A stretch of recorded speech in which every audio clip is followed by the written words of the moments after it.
And currently I'm working in a campaign, I'm an advocate in a campaign called 50 Women Campaign, which is a campaign aiming to, requesting, demanding 50% women representation in all governmental levels in the transitional period in Sudan. Thanks. Good afternoon. My name is Akosia Hansen. I'm the founder and director of Drama Queens, which is a young grassroots activist organization that uses arts, public conversation, and sex education workshops, as well as comic books for feminist activism. I'm also a radio and TV presenter back in Ghana. Thank you so much for these introductions. I wanted to touch a bit for our audience to understand why did we choose the end of politeness? What happens? What's wrong with politeness? Can you tell us a bit, Beatrice? I think as feminists, we have been polite too long. You will appreciate the use of language and how you carry your message across will have impact. It is shameful that in 2019 we should be talking about the prevalence rates of gender-based violence that are so high. 1 in 3 women experience gender-based violence, and this is 2019. So for me, I feel that we need to get away from doing business as usual. We should start doing business as usual. So culturally, women have been expected to be polite, timid, subordinate, and that sort of thing. So we need to appreciate the power of language and get away from being polite and, get across strong messages so that people need to act to, realize that gender-based violence, sexual harassment, and all these things that women are facing in their daily lives need to be taken seriously. So it's high time we stop being polite. We should be able to say the things that are making people uncomfortable in our society. Thank you, Selam. What does this theme mean to you, the end of politeness, as an Ethiopian and an African feminist? I think when you asked that question, the first thing in my head was why we have to always ask how is patriarchy operating? Why do we need feminism? And all these things are really embedded and rooted in different cultural and religious values, which is why we're being told as women to be silent, to be quiet, to be polite, which is why women are oppressed in different ways, why violence exists and everything, is because of this system. So I don't think not disrupting the status quo will get us anywhere. So in order to disrupt that status quo, we have to go against it. We have to go against the motion, against the waves. So that would mean ending politeness, ending our silence, and then being loud, and can be in the digital space or in the offline space. In any case, ending that politeness, ending that silence, and shouting and being as loud as possible until someone is quiet and listens to us. I think that's important. Usually it's confused with this idea of feminists being against men. And I read somewhere, and I want to quote it, patriarchy is a system, not a person. So I think we have to constantly remind ourselves, and our rudeness is not necessarily to a person, it's against the system. It's not among each other, it's against the system. It's not disrespecting culture in its entirety, but it's being rude and defying a culture that's oppressing us, that's oppressing certain people, certain rights. So yeah, that's why this is important to me. I was born and raised in a regime, a dictatorship regime that I haven't seen any other regime other than that during my whole life. It's an oppressive regime that has been in my country for 30 years, that was silencing us, and especially it has been very oppressive to feminists, Sudanese feminists and women rights activists, and we were expected to be nice and ask nicely for our rights, which is not working. So I think, after living so much oppression in our country and what women faced, I think it's okay to be angry and to be able to express that anger, and it's not okay for us to be expected to behave nicely or express our rage in a nice way. And I believe that making people uncomfortable is a necessary, if not is an important, if not a necessary part of change. So I believe it's not the time to be polite and demure. It's the time to speak out loud and say what we have to say.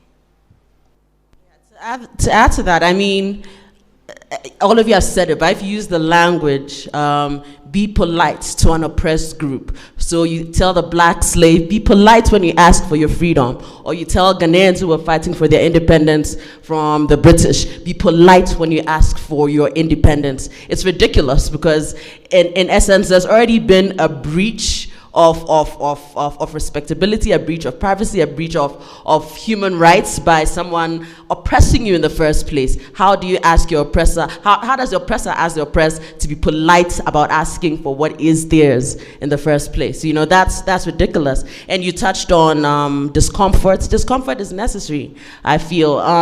When you push thought, when you push for a cultural revolution, there definitely has to be discomfort. There definitely has to be discomfort, because if you're not comfortable, then you wouldn't know that where I'm at is not good. You know, discomfort is where all of it begins. People can have backlash by, you know, attacking or trolling, but it's always that it starts with the discomfort, which is necessary. So yeah, end of politeness. Thank you all for really giving us in-depth ideas why we came to this theme, but also touching briefly about the fact that politeness and ending politeness hasn't just started with the internet. That African women have been deploying rudeness and public insult as a way to really protest against oppression. And that kind of public insult and radical rudeness has been very much resurrected and espoused publicly and on the internet, none other than by the Ugandan scholar, a feminist scholar, Dr. Stella Nyanzi, who this afternoon at 2 p.m. is going to be before court appealing against a sentence and a conviction of 18 months for cyber harassing the president. You might wonder how someone can cyber harass a president who probably doesn't have a Facebook account personally. But that happens in real life, and Dr. Stella Nyanzi has shown that you can deploy radical rudeness and awaken a population to resist in ways that they have not been able to deploy before. But at the same time, paying a very big price as a person, you know, jail sentence, but also finding resistance within the society. And as a woman, being told that you have to be civil, that civility is expected of you. So we come here to really put up our voice also in support of African feminist women like Dr. Stella Nyanzi, and say that their voice is necessary and they must be protected at all costs. And we are here to do that. Having said that, I wanted to really ask you about how then, in the different societies you come from, how African women's expressions have been curtailed, and whether this kind of demand for civility from women on their expression is on the internet in the various spaces that you're operating in. Yeah, it's really there and it's prevalent. I will share my own experience from my own country, Malawi. We also have repressive laws that need to be spoken against. In my own personal experience, I have been engaged in advocacy against gender-based violence. There was one incident where we were undertaking a march to protest against the rising cases of gender-based violence. Oops, sorry.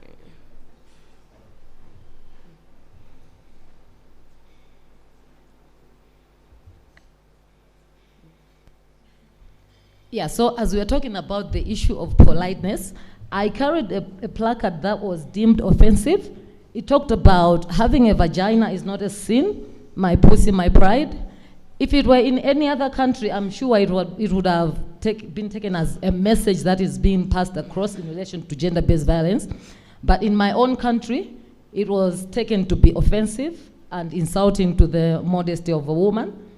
And I was arrested, of course, and charged with intent to insult the modesty of a woman, and up until this day, I wonder which woman.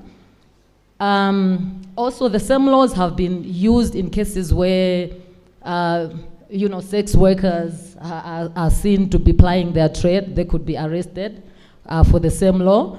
And there was also a case where a gentleman, Tumpale Makibinga, was also arrested using the same law.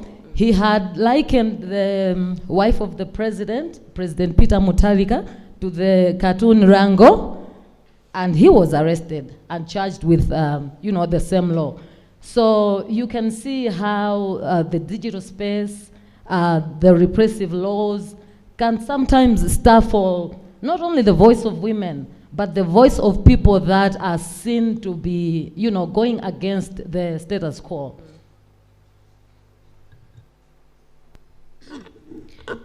I think this, we haven't gone as far as Malawi, what Beatrice was mentioning. I think we're still flirting with the idea of being really radical. And that has a lot to do with how culture and religion is intertwined together in the Ethiopian society, and that has been there for over 2,000 years, to a point which most of us, just because we were not there when these things started happening, we just think it's inherent and it's part of what makes the Ethiopian identity or what makes the Ethiopian passport in general. You challenge certain ideas on the digital space, people tell you you're not Ethiopian enough, so they will just revoke your identity just like that in the digital space, just because you disagree with such things. And also there's this false sense of priority that has been created. So even within this fragmented feminist movement that's currently happening in Ethiopia, it's still forming a shape, it's still on the process. So whenever you mention these things, people have this whataboutism. Oh, there's this ethnic conflict there, there are people being displaced there, there is another one being killed, like a journalist being jailed. So they take it as some sort of luxury to talk about women's rights, which is also part of this misunderstanding or misinformation of how we understand women's rights in general. Because we always detach it from the actual, it's not really intersectional the way we see it. We think poverty is something on its own. We think ethnic violence is something independent on its own. We don't associate it with women's rights and all these things. So, and this idea of some rights are better than others, quote unquote, whenever we talk about human rights, it's only about specific groups. It can be, when freedom of expression, it's only about specific political values or this hardcore political agendas. So all these things mix up together, and it's still hindering most feminists, including myself, both in the digital space and in the offline space. It's still hindering our radical movements. But maybe in the past, the way the Ethiopian Women's Law Association have contributed and a lot of other institutions, the CSOs, have contributed, that can be seen as somewhat radical to a point where they really challenged policies, they changed laws and so on. But in the modern time, in my generation, I think we're still flirting with the idea of it. We're not there yet. Jane, how is this demand for civility and modest manifested in the Sudanese politics and societal space, but also online then? Women in Sudan have always been policed, the way they dress, the way they talk, the space they take up, everything. So we have the public order law that basically tells you what to wear, how to speak, if you're too loud, if you're not. You can just basically be detained for anything. And there were statistics that about 40 women were taken to court every day, given the public order law. And it was just basically to harass women and take money out of them. So I think that that harassment also happens in the digital space as well. So I believe that the violence and policing that happens on the digital space mimics the violence and policing that happens offline as well. And women in Sudan are expected to express themselves nicely, just as I said before. But whenever you're controversial or you're too loud, you're facing detention, you're facing being harassed, you're facing threats of death sometimes. So yeah, women are still expected to be very wary of their expressions. Yes, sorry. You want me to talk about online activism and offline The backlash? Really how women, for example, in Ghana or West Africa have been put this burden of civility and modesty, which is very rooted in a patriarchal colonial state. Okay, so I mean, definitely what happens in society will happen online. Social media is like the proverbial knife. You can either use it to cut oranges or to harm someone. It's the person, is a human mind holding the knife, and that's what social media is. If you, and I mean, the internet is generally. So if online, I mean, in real life, I should say, if women do not have ownership of their bodies, where I do a lot of work with consent and what consent means in sexual relationships or sexual engagements, even if that is a point of contention, that if you hear a no, you know, and I hear a no, but she's still trying to be hard to get, so I'll still go on anyway. Even if something like that is difficult for someone to understand, is the same you would see translate online. So, for instance, with this example, going to a lot of high schools, because we run these sex ed workshops there, you find is actually a common thought that during a sexual engagement, if a woman or a girl, a teenage girl or whatever, says, I don't want to do this, or no, I don't want this, men usually translate it as she's playing hard to get, so go anyway, you know, continue anyway. And you find on Twitter, for instance, it's the conversation is what people thought about, you know. So it's largely, it's reflected, you know, basically, it's reflected.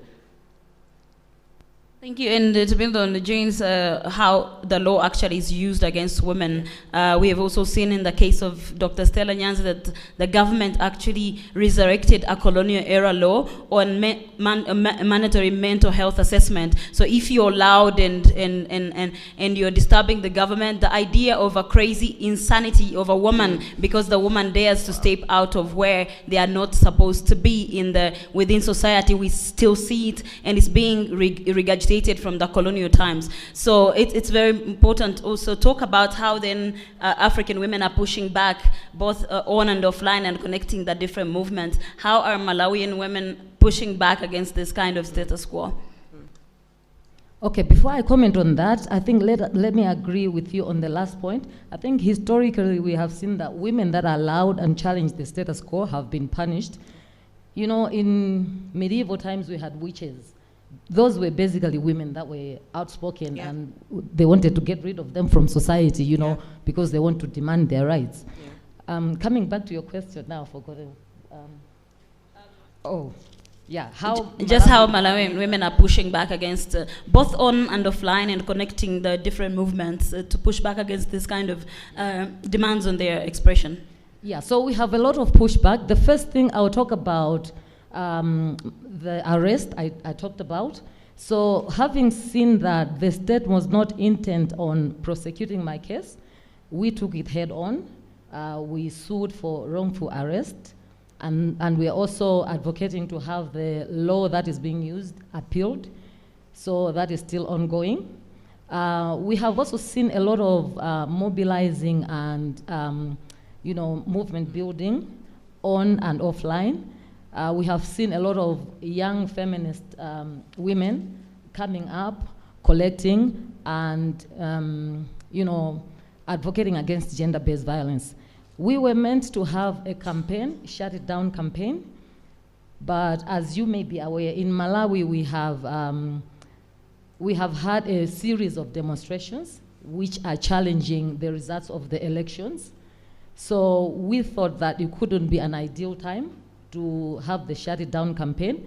So we want the wave of the demonstrations that are you know, targeting the resignation of the make chairperson to die down first, because we don't want to be blamed, you know, as women. We want to overtake the agenda and so on. So we are in solidarity with the other cause. After that, then we will engage in the shutdown. We also saw towards the elections where there was a women's movement manifesto, which was basically lobbying and advocating for an increase in elected women representation. And that, to some extent, bore some fruits. We saw a bit of an increase in the number of women MPs. Sadly, in the councillors, there wasn't much of an increase. There was also a campaign by some churches. There was a report recently that was released that there's a lot of sexual and gender-based violence in the church, but it's not being recognized as such. So we saw churches and religious groupings getting organized, challenging the religious bodies to address gender-based violence within the church, by the leaders of the church, by the members of their congregation, because for a long time, churches have been taken as if they are sanctuaries where, you know, gender-based violence is not taking place. Salam, we know that in Ethiopia, the last 1 year has been a lot of changes in the politics, but also a bit of space for people maybe to express themselves.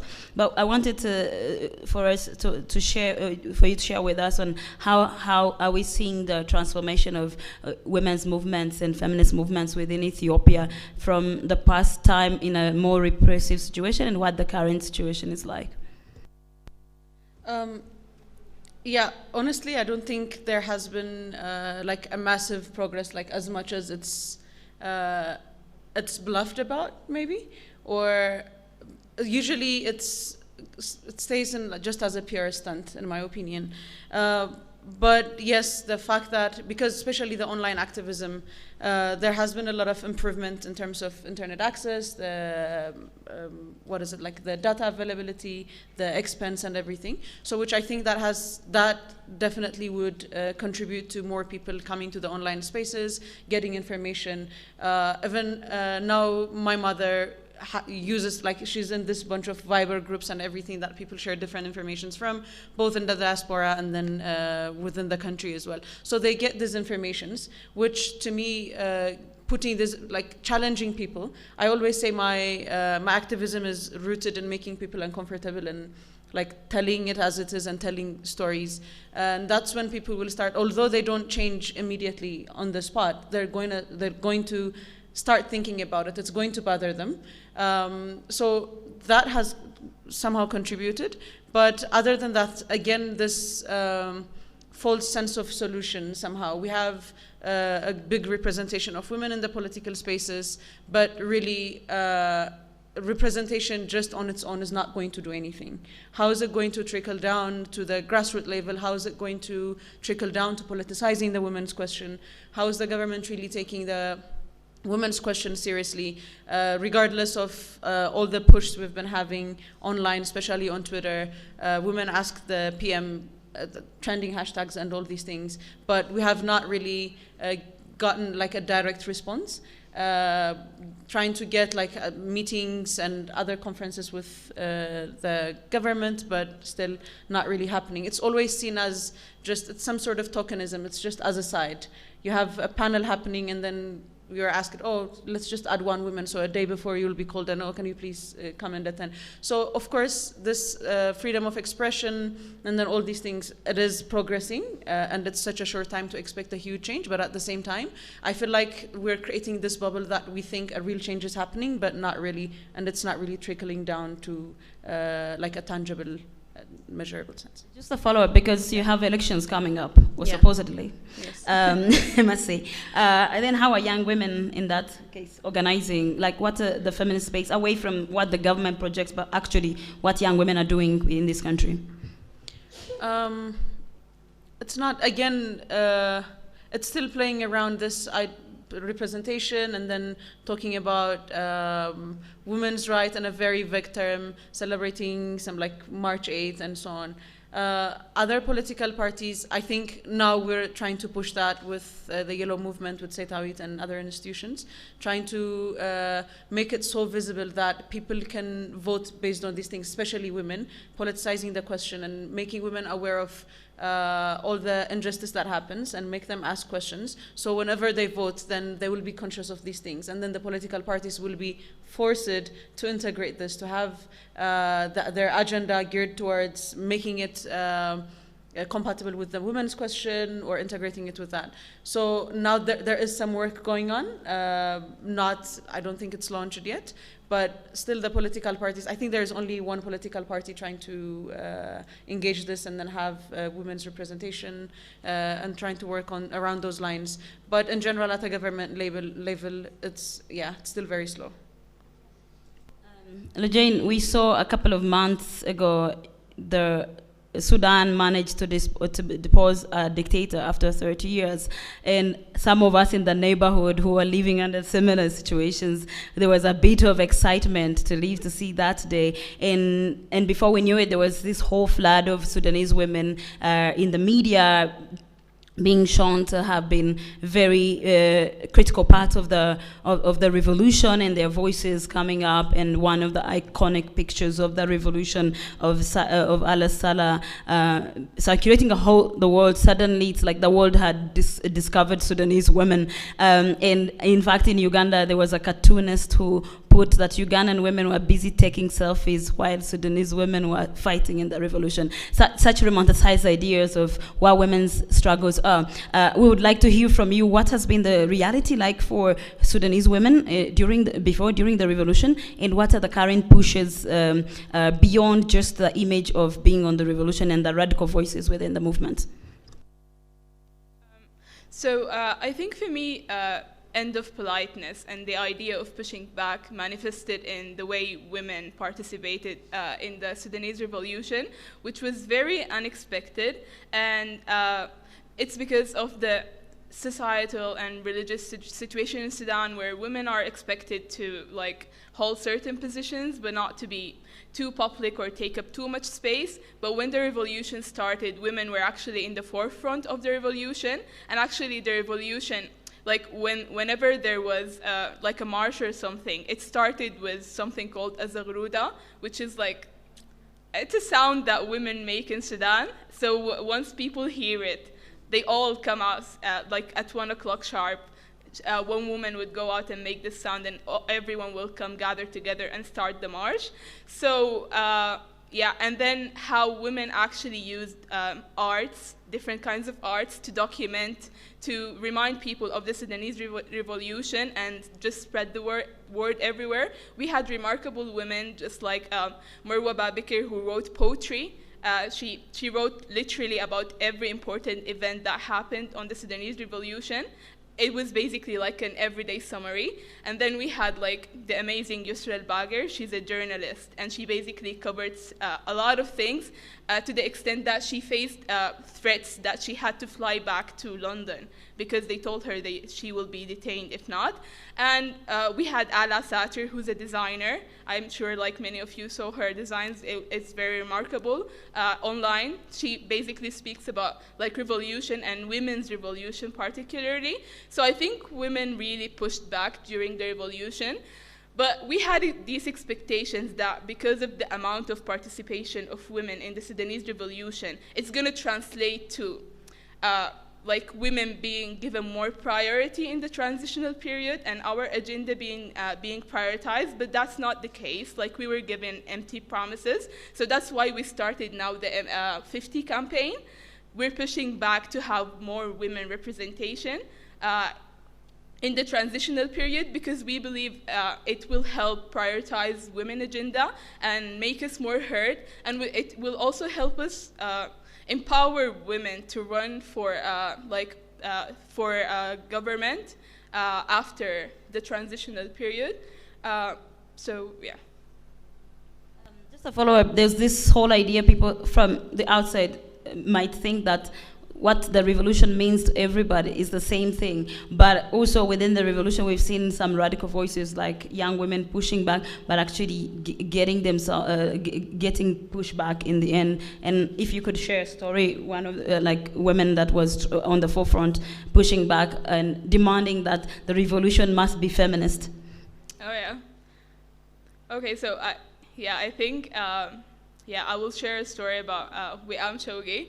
I was saving this for later, for when we talk about what women face and the backlash they face, but I will tell it now. So basically, Wiam Chogi is a Sudanese feminist, and she's very controversial because she's so vocal and very radical in expression, and she makes people literally uncomfortable. So she once talked about our demands as like Sudanese women and feminists, and she was very radical in the way she spoke and the way she talked. So then afterwards, she basically faced like death threats. She got like many reports to her Facebook account that it was shut down by Facebook, and then yeah, she basically had to disappear for a while. Because she was getting like a lot of harassment, a lot of bullying, a lot of death threats, calling her like every bad words. So yeah, there's a big price to being vocal, and especially being vocal about women issues, because we didn't really have this discussion out loud before. We're only starting to having it now, given that we have more of a civil space open for discussion now. So a lot of people are being uncomfortable about the change that's going to happen and the idea that we're changing the status quo. So that's why many feminists now are facing a really bad backlash. Like for myself, I spoke in a Facebook Live before about why it's important to have a gender quota. And then literally all the comments were calling me words and saying that I should go to the kitchen or I shouldn't be here, and like women shouldn't have any representation. It was basically just harassment. So there is a big price to be paid. Thank you. Nana, would you share with us, because you come from the background of looking at sex education and women's bodies and women's body autonomy, and we cannot talk enough about ending politeness without talking about the Me Too and what we have been seeing the pushes on the continent. What has been like in West Africa and in Ghana? Okay, I'm glad she mentioned arts, because I feel like arts and the work that art does with feminist activism is never really centered, and I feel that's where a lot of the work really happens. So there are theater productions that have been run in Ghana around rape culture, you know, where we are having the real honest conversations about rape through people's stories, real people's stories, and even the fact that men too can be raped, because this is the idea where people feel because you're a man, you cannot be raped. So there are cases where even if that's happened, they don't say it, or they pretend, oh, I wanted this to happen to me, you know, and it brings all sorts of, you know, the toxic masculinity, all of that talk. So arts, theater is a big thing, and definitely social media in Ghana with the feminists and the growing feminists is wonderful to watch. We were just talking about a feminist ancestor before we started the panel. Not ancestor, but a feminist godmother, Amata Edu, who did a lot in forming our thought through her literature, you know, and her fiction. And now I'm seeing that translate on Twitter and Facebook, where a young feminist has her Facebook page and just rants, you know, telling you this is my pain, this is wrong, and you have not just one, but so many, you know. And for me, that's a movement. You don't have to necessarily be called this organization or that. It's they're seeing so many other people do it, so now they feel comfortable enough to do it. There's this very interesting feminist group in Ghana called Dam Ministries. It literally means Pepe them, you know. Pepe the narrative, Pepe patriarchy. And they do this amazing thing where they flip the narrative. So where you talk about where they said go to the kitchen, so they'll flip the narrative on Facebook and say, look at this man, he's finished school, he doesn't know how to cook, how am I supposed to marry you? You're not a good husband. You know, things like that. They flip it like that, and then it suddenly becomes like, okay, then this is ridiculous, you know, just because I have a vagina, I should be cooking, and, you know, all of that. And I think that does wonderful things. Obviously, there's a backlash, there's a trolling, there's so much that happens online and offline. I myself, a lot of things, but I guess it's everyone deals with it how they can, but then we are all, you know, interconnected. If you see someone attacking a fellow feminist on Twitter, before you realize, because there are other feminists who believe what she does, they jump in, you know, and save the situation or educate. You know, sometimes it's not also your job to educate. I'm telling you where it hurts. If you are narrow-minded enough not to understand it, go educate yourself. It's not my job. You know what I'm saying? So wonderful things are happening online and offline, and it's an inspiration to watch. And oh, let me mention my sisters from Nigeria, Oma Niger. They're here, man. Thank you so much for Church Me Too. Yes.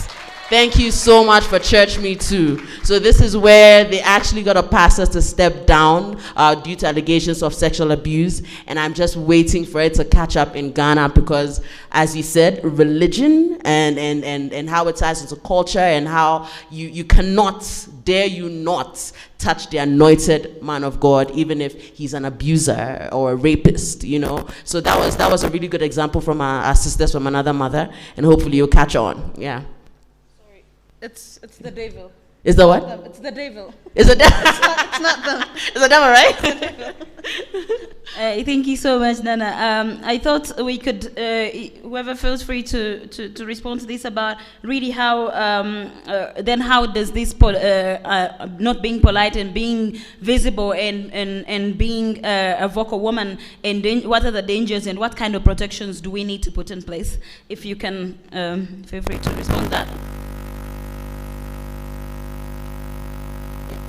What are the dangers? And okay, I mean, they've spoken about it a lot, but largely, if you are putting the name feminist, you know, in these times is a curse word. Facts, you know. I also work in traditional media. When I say traditional media, I mean radio and TV. But my opening for my feminism has been through social media, and sometimes with fights with my bosses, I can do it on TV, not all the time on radio. You know what I'm saying? But when I actually do on TV or radio is where I get a lot of, you know, backlash, a lot of insulting, a lot of I'm a witch, and I'm a witch. Okay, you know, yeah, I love that. Okay, there's a powerful heritage of that in our continent, depending on how you look at it. People have gotten death threats. I had a colleague who her work is largely feminism in the political sphere. You know, representation of women in parliament. And I remember one time one of the political parties actively had their members, you know, troll her consistently throughout the day on Twitter, on Facebook. It would seem like, oh, it's just on Twitter, you can just turn off your phone, but no, when you wake up to that barrage of harassment and insults, and it does a lot. I see her as a very strong person, but that day she was broken. She was really, really broken. It takes a lot of strength. It takes friends. It takes, you know, self-care, which is a very important element of our feminist activism. Just taking the time to, you know, I'm gonna stop this, go off somewhere, or just be in my place, have a book to read, not have negative energy, cut off friends. And luckily on Twitter you can block, on Facebook you can, you know, mute, all of these things. So largely this is what I can say in summary from Yeah, as I mentioned earlier, there's a really big price to be paid sometimes for being vocal and out loud.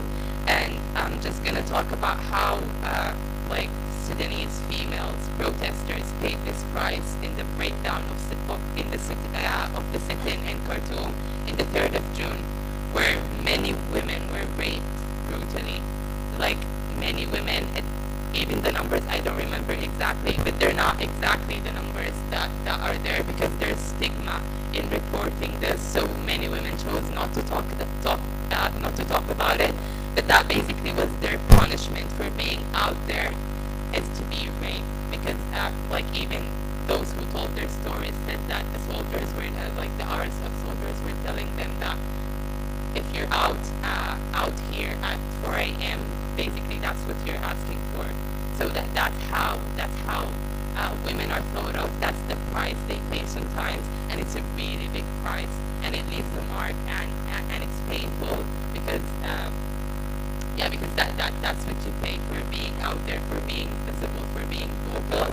And the thing is, I think we need to like educate society itself about how to support women in these cases, because a lot of like women's families, like some of the girls that were raped in the breaking of the sit-in, their families told them that that this is your fault because you were out there. But she wasn't out there alone, and there were guys as well out there, so why should she pay that price? So yeah, we need support for these women because it's already hard enough, and then when you face a backlash from society itself that it's your fault, it's even harder. So like, we should talk about how it's never your fault. You should never pay such a price. And I think regarding the harassment online, we need better cyberbullying laws.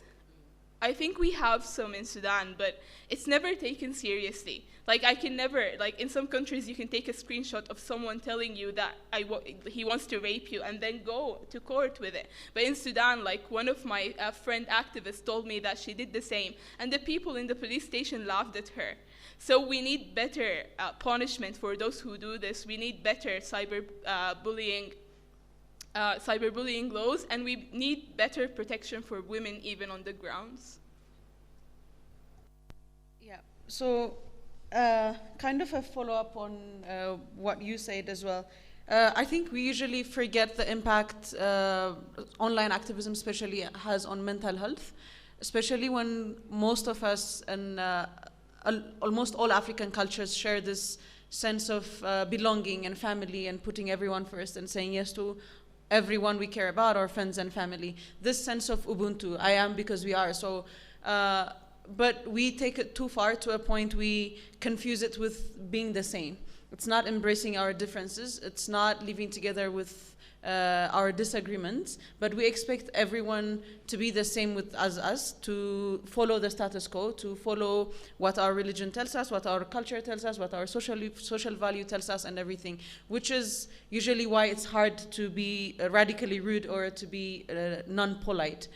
So whenever like this cyberbullying happens, it also translates on the ground as well. It's not just going to stay there in bubble or on the digital space.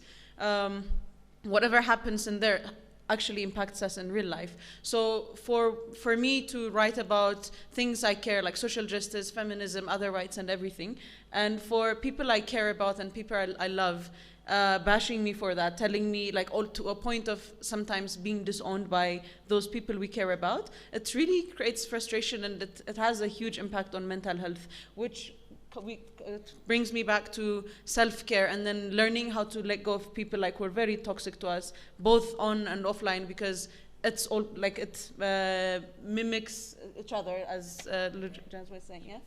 Even family, yeah. So, but we have this sense, culturally, we're not supposed to say no to our family, or we should always put up with them and everything. So that becomes very toxic. So we need to learn this, living with our differences, letting people be, as long as they're not just stepping on our toes and pushing our rights. We're gonna have to let each other go and let each other be. So I think this social media space, when it becomes very toxic, it also has a lot to do with the mental health. Unless it comes physically, we usually we overlook it or we don't count it. As she said, if a rape actually happened in action, the reaction would have been different versus that intimidation, which it always starts somewhere, though we always forget that. We think it just happens out of a thin air. So I think we need to look through this mental health issues. I think for me, it's also an issue of social cost. I have lost 2 husbands to feminism. On a more serious note, also sometimes, you know,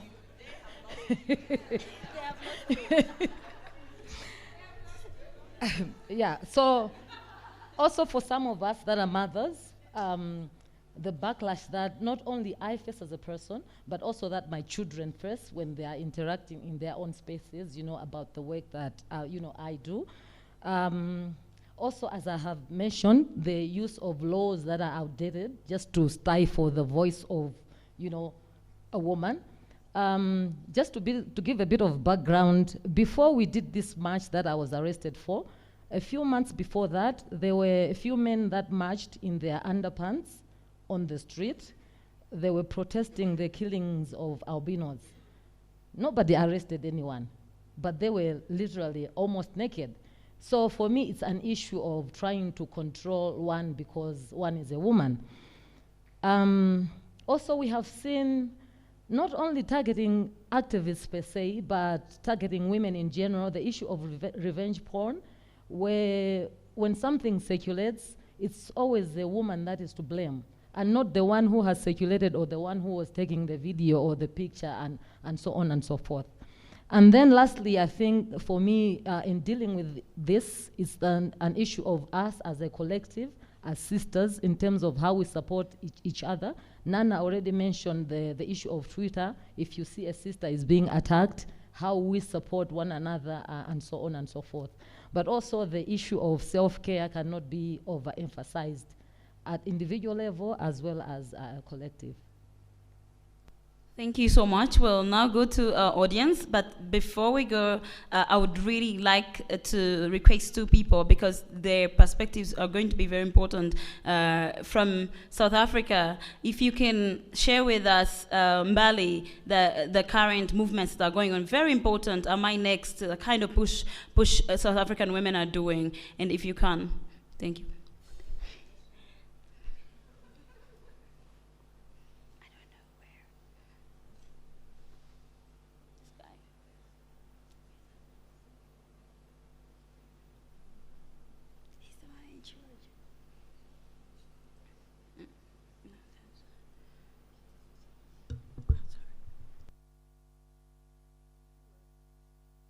Put it on.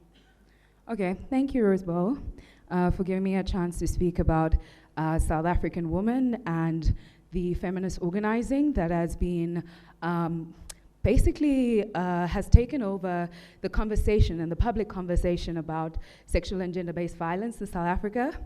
I think it's also important that on the stage right now, on the podium, that South Africa is not centered. I think oftentimes South Africa is exceptionalized in its issues, in its gender and issues around sexual identities. However, there are very many narratives that need to be told from other African countries.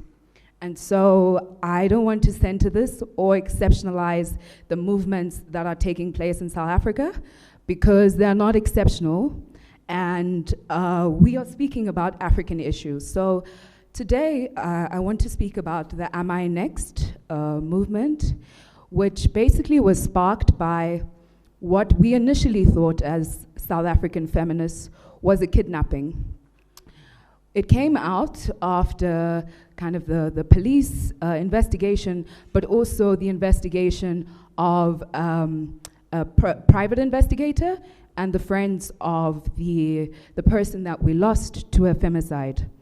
I remember kind of encountering the friends who were still looking for footage, because the criminal justice system still fails South African women every day. And to lose a South African woman to femicide every 4 hours started the movement, #AmINext movement.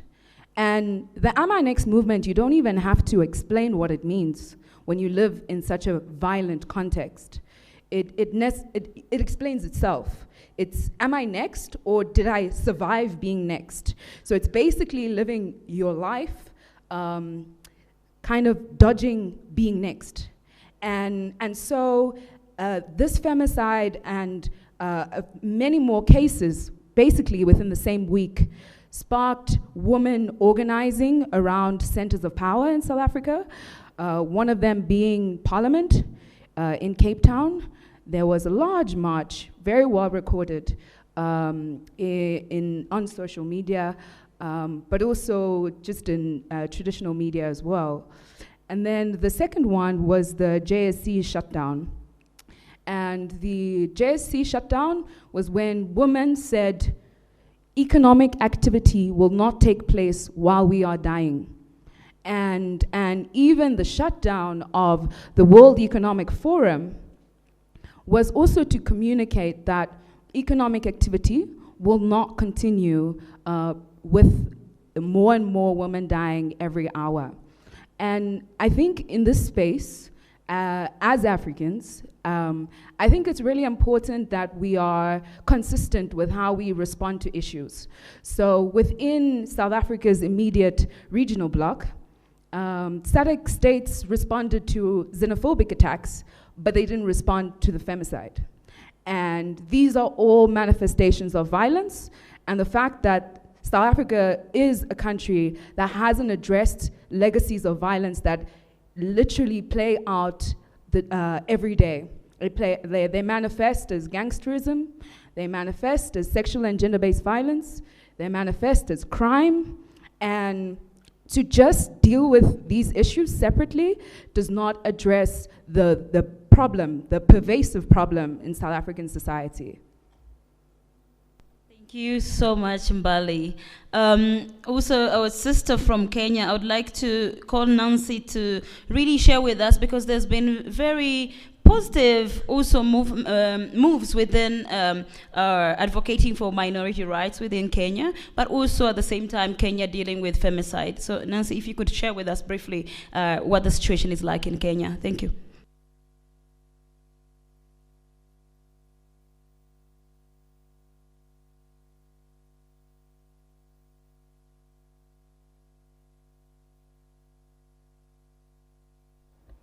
Thank you so much for the opportunity, Rosebell, to talk about femicide in Kenya.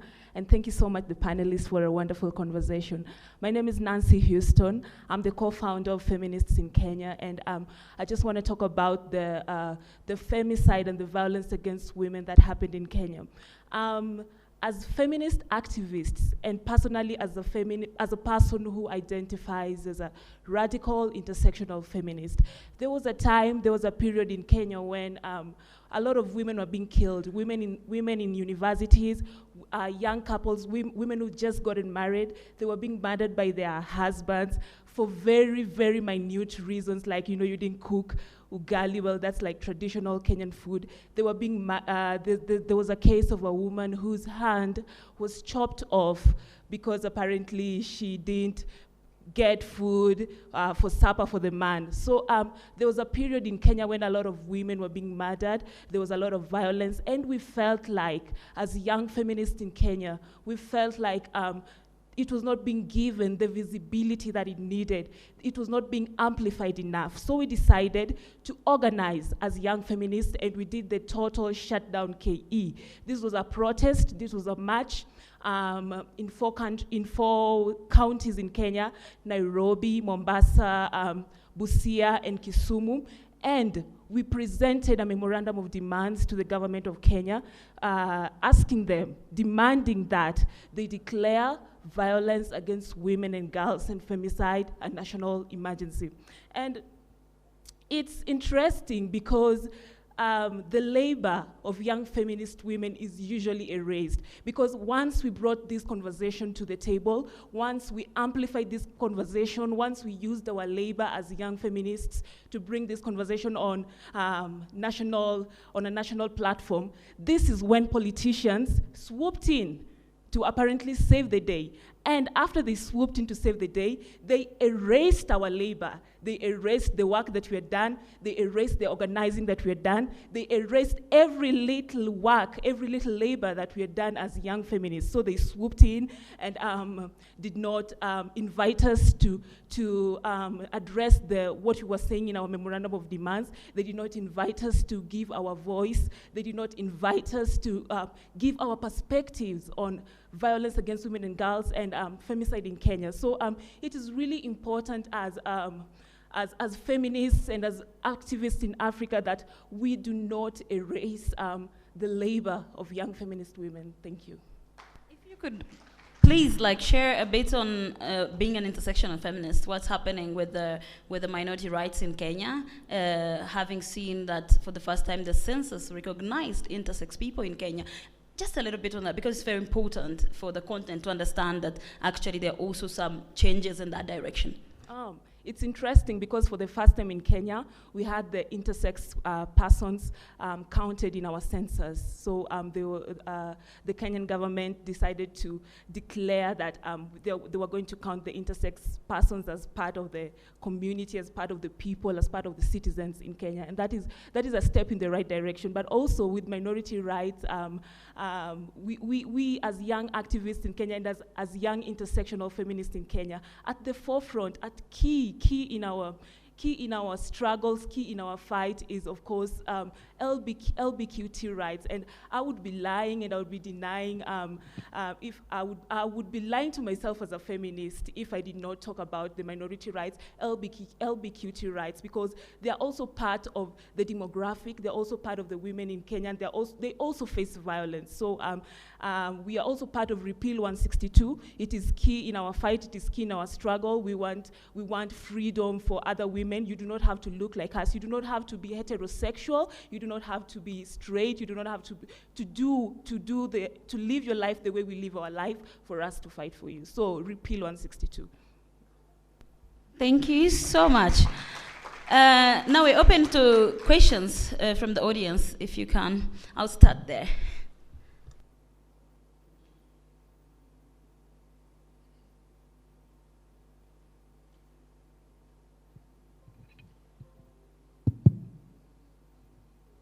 Okay, I want to thank the panelists for this. My name is Ifoma.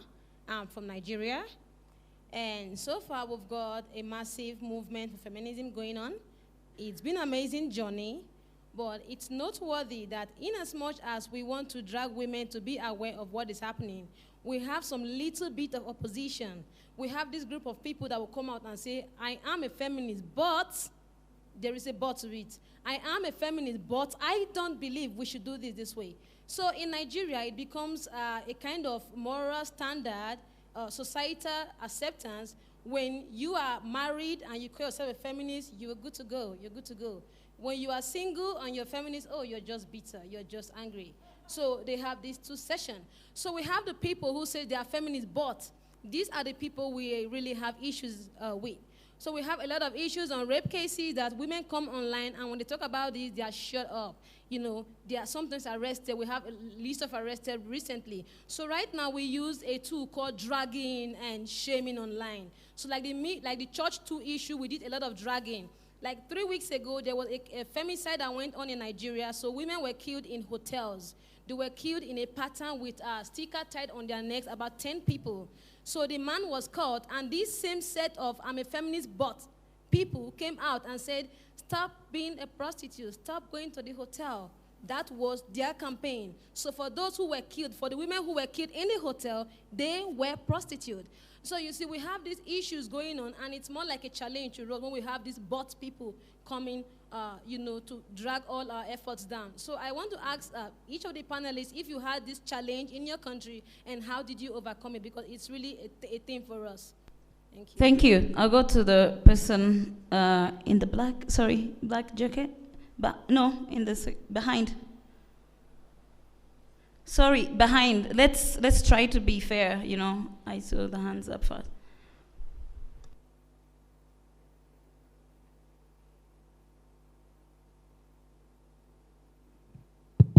Thank you. I'm Zaipo. I'm from Zimbabwe. I really enjoyed the presentation, and thank you to the lady from Kenya who's bringing in the issue where we need to reinforce the African feminist movement and be clear on the issue of diversity, where she brought in the issue of sex workers, the LB and queer persons. Now, my issue now is on, I acknowledge the need for the voice. I always believe there's a difference between voice and power. In as much as we can amplify our voices as feminists, the question is who consumes. I'm not sure whether it was this forum or the one we had prior where we're talking about a president who we even know they do not even have an individual Facebook account. Who consumes? So who are we writing for? Yes, you might go through the analytics and we say, hashtag feminists did this, we've got 3 million people. But is it really serving a purpose? Yes, we're having a digital voice, we're having a digital footprint. But the people who we're speaking to, are they taking us seriously? I would give an example from the South African lady who talked about a case model of xenophobia versus femicide. I know in South Africa, every 3 minutes, a woman is raped and murdered, every 3 minutes. It has been an ongoing issue. But patriarchy, which is in the face of politicians, would prioritize other issues. So, and to those women who are coming in and to the feminist, where we're putting in the digital voices, the footprints. Maybe it's time we talk about the systems and structures that protect. Because what happens is that the virtual space can be utilized.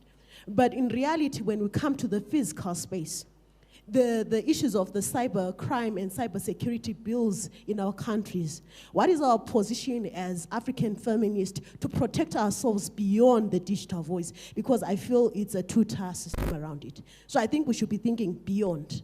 Thank you, thank you. I'll go the gentleman in this line, then I come forward. He's there.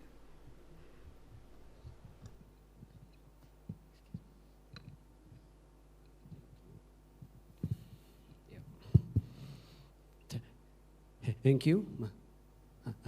My name is Getachew. I work for the Center for International Private Enterprise. It was a lovely discussion that you had, but I think one big beast is missing from the discussion, that is the enterprise or the corporate space.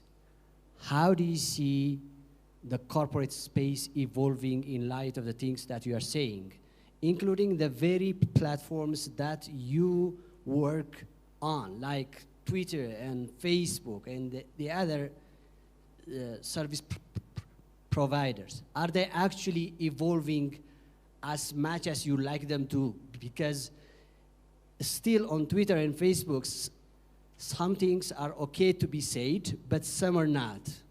And we have seen so many experiences of things that are said on Twitter and Facebook that discomfort this patriarchy and are reported and taken down. So do you see the corporate space evolving as much as you like them to be? And the other thing is, in terms of policy, I came from a policy background. In terms of policy, the government still remains to be largely a traditional system. It's like still much of government is still in the paper age. So can you ask the question, the last question, please? So the question is, how do you see in terms of activism, in terms of integrating traditional tools of reaching out to policy change, as well as modern tools in the digital era? Thank you very much.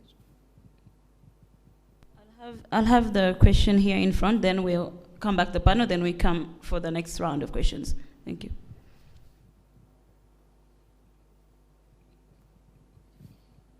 Hello.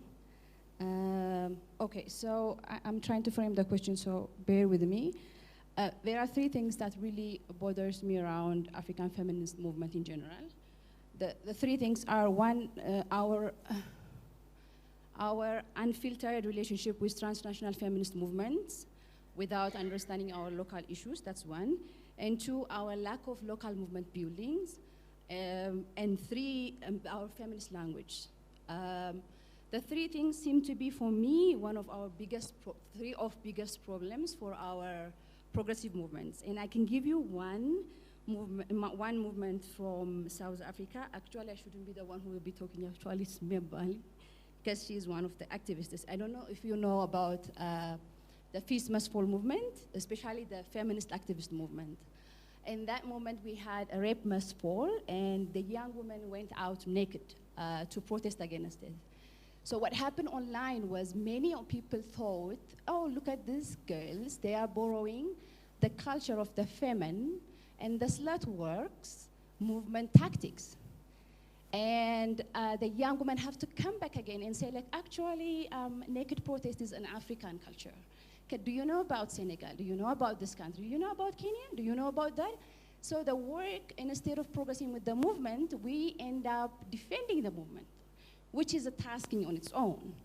And that is, like, for me, I sat back and then I listened and I thought, actually, this is an interesting moment, because people think that feminism is from somewhere else, whereas it is not, we know, but there is this inclination about we don't know how to own what we know. And then now we live in a Me Too moment where everyone picks it up. And I will finish. And so within that, then how does Me Too will help in the African feminist movement, when we really erase, like the Kenyan young woman said, local feminist movements and champion international feminist movements that are really not in the in terms of content, it is very important, but in the local context, is it so? So can someone really respond to these questions? Thank you. Thank you. We'll come back to the panel if we can go through the questions. From Nigeria, feminist but. I will give one person or two to respond to that. I'm a feminist but. One. Definitely, you have a lot of feminist buts. I mentioned Pepperdem earlier. Because of Pepperdem, another women empowerment group calling themselves Sugar Them created themselves, and where they said they would cook for their men and lick their something crazy like that, you know. But in the end, I mean, you keep up your momentum anyway. In every movement, like the way we are diverse, there is a diversity of beliefs. It's not the same. My belief in feminism and how I approach it is not the way someone else does. You just want to have sometimes a common goal.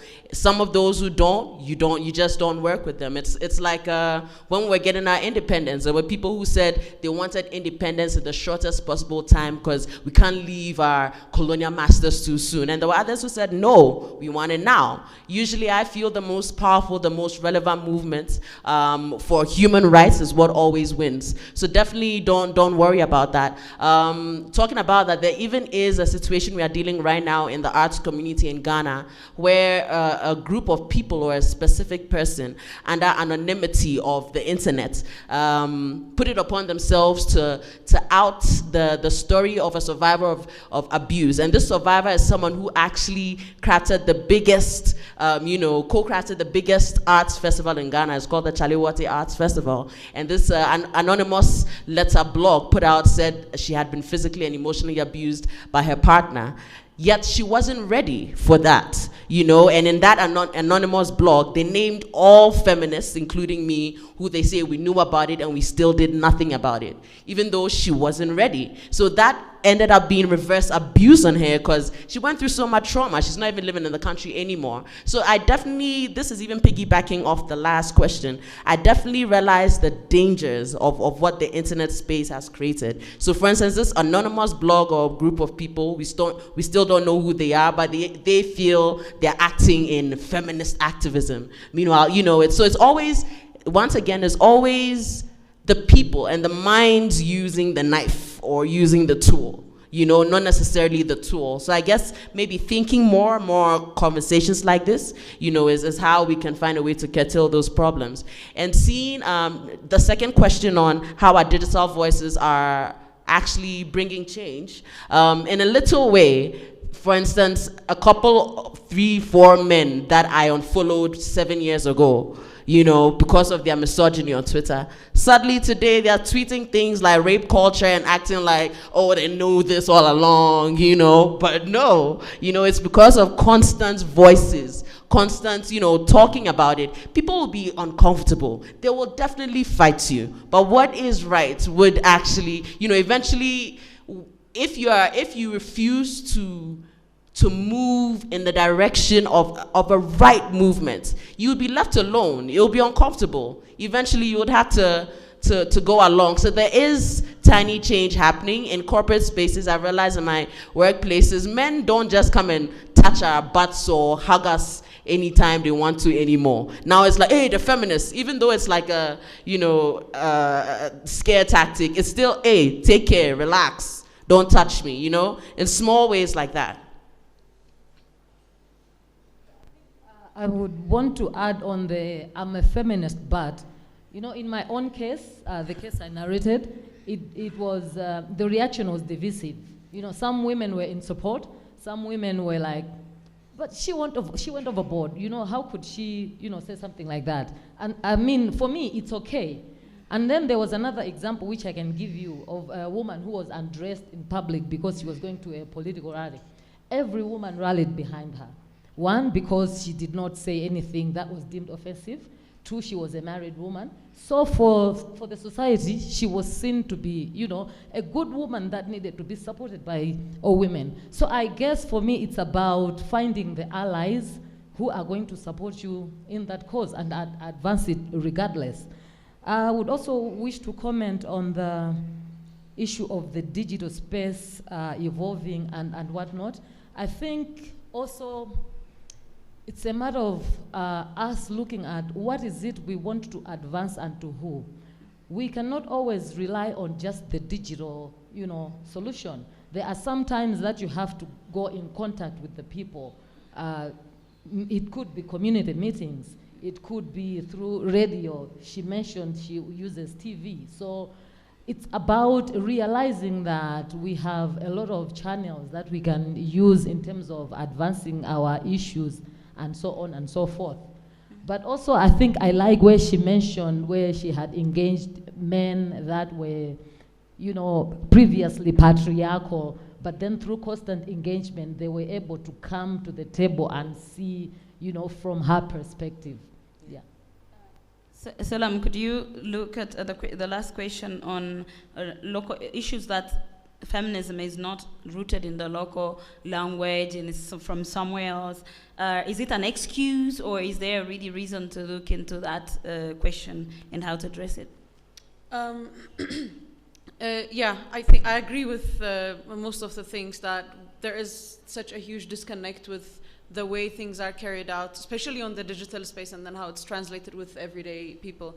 And the reasons for that, I think, is most of the community that's in the digital space usually is people who have certain cultural capital, certain economic and social capital. So, which means you see like the repetitive or like recycled faces everywhere you go, on panels in the digital space and workspaces and fellowships and almost everywhere.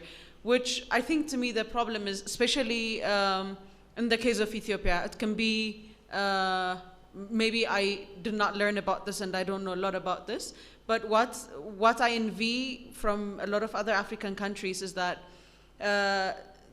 most indigenous histories, tactics that were used, is a history of a couple of 100 years ago. So although colonialism really challenged that and somehow diffused or erased a lot of it, but it's a very recent memory. Where for us, I think it's been thousands of years. Most of our culture, a lot of things, the way we carry out our life, is really from dominated by the Orthodox culture, the religion, and so on. So a lot of things, for instance, the way Stella Nyanzi was, what was that, in court, like she's stripped. So if we can take that, we can take the case of Liberian women who literally ended the civil war in Liberia, and that was also like women stripping, and this has a completely different significance. Whereas if that is done in Ethiopia, it's religiously and in a lot of ways it would be frowned upon.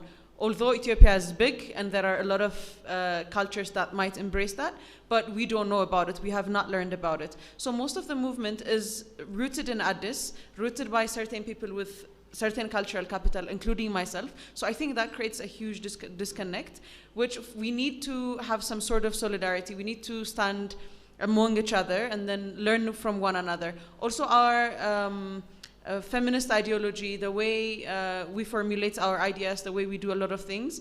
We read a lot of things in English, we read in different language, we draw from different cultures. So how many of us know about Ekake Wordot? How many of us know about a lot of other feminists in the Ethiopian history? But these are like deliberately erased from history. We don't learn about them, which is why also I think the digital space is very important. I think one of the phrases during the Sudanese revolution was, the revolution will be digitized. So now we're recording history, we're witnessing everything as it happens in the moment, so then we can draw a lot of lessons. We can map different activities going on within the continent, and then we can draw from that. We need historians, we need corporates, we need a lot of allies to work together and root it in the local context. But my fear is this Western import is used as an excuse. It's as if we don't speak for ourselves, or we never thought of this and everything. Whereas my grandma is one of, although she doesn't know the word feminism, if it was not for her, my mom would not have brought to Addis, and then I wouldn't have been here. So we've had feminists in our families, we still have them, but the idea of it and the way it's executed, we always have this Western import sort of thing.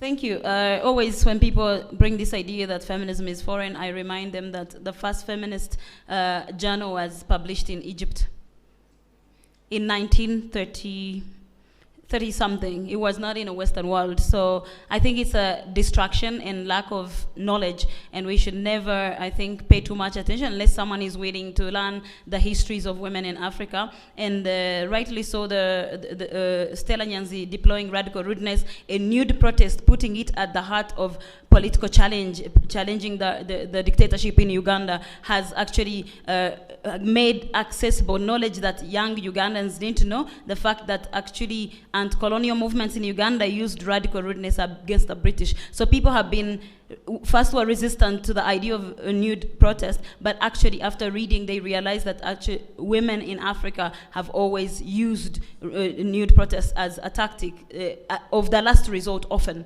and their body can be used as a tool of protest, and that is a legitimate protest. So now we would like to go to Lugain to respond, having a good idea of networks. I wanted her to respond about how the corporate world, Facebook, all these platforms we are on, how they are changing and what it means. From Getachew is the one who asked the question. If you can reflect on that.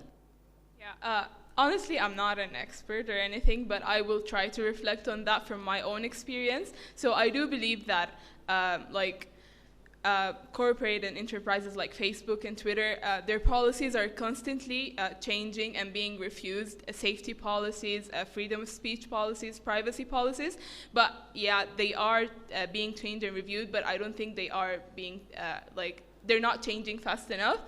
Because for example, from my personal experience, when I sometimes find some content online that is offensive to me as a Muslim woman, for example, and then I report it, and then 2 days later I get that this is freedom of speech, we don't find anything wrong with this, then there's something wrong in here. But sometimes when I write about something that's valid, and then it's being taken down because it's offending someone else, then I believe there's a problem. And I think that maybe we need more diversity into the input of how these policies are being done and executed.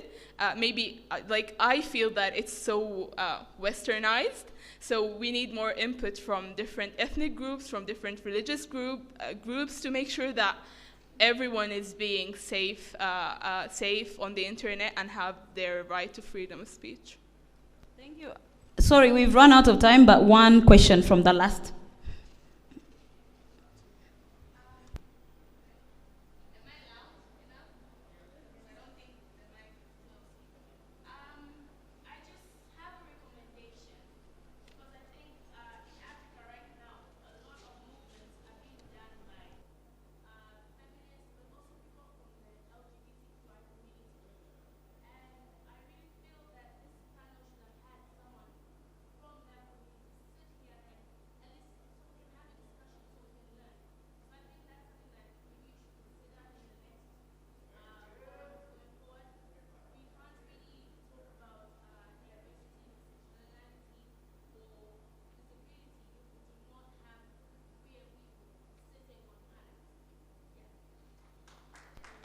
Thank you so much. That is a powerful input, and recognize that, and we need to work on that, definitely.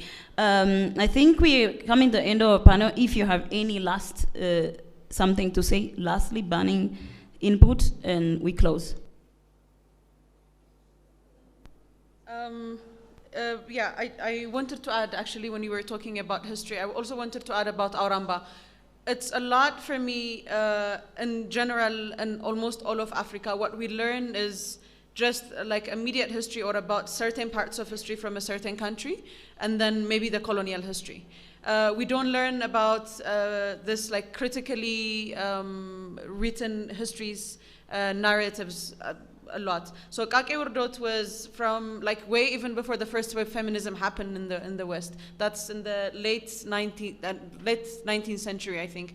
Auramba was started, I think, before the second wave feminism started in the US, which is Auramba is a community in northern Ethiopia in the middle of a very patriarchal system. and religious society, but they have absolutely gender equalitarian socialist system. So there are no gender roles, everyone has a choice, they can live their lives as they want. But we don't, so nobody thinks of these things when we bring it's a Western import card. We're very selective in these things. So I think we need to look into us. I don't know if I got it right, it's an Akan word, Sankofa. So we have to look back, so we have to look back in our history in order for us to move forward. So we're gonna have to reintegrate and understand it's a layer. Just because people are telling us feminism, but that doesn't mean, it's really disheartening and it's really annoying and frustrating, but it's part of the layer. It's like we're chiseling a huge form of patriarchy, and then we have people who are telling us, no, feminism is not for us, or we should keep everything intact. And there are people who are telling us feminism, I'm a feminist, but there are people telling us I'm all in for everything, but so all these things. So we have to consider it as a layer and then persevere and have resistance, and most importantly, take care of ourselves and have a support system. Thank you. Thank you all very much for listening to us and giving us the support we needed. Thank you all the panelists for your great input and the different experiences from your countries.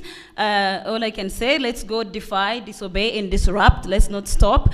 If you have any questions, we are all online on Twitter. If you thought we were left out, I'm sorry those who could not ask their questions. We are all on Twitter, and you can also follow African Feminism on Twitter if you have any questions and engagements you would like to do. Thank you so much for your time, and we will be available outside if you want to talk to us. Thank you.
Later that you might find useful.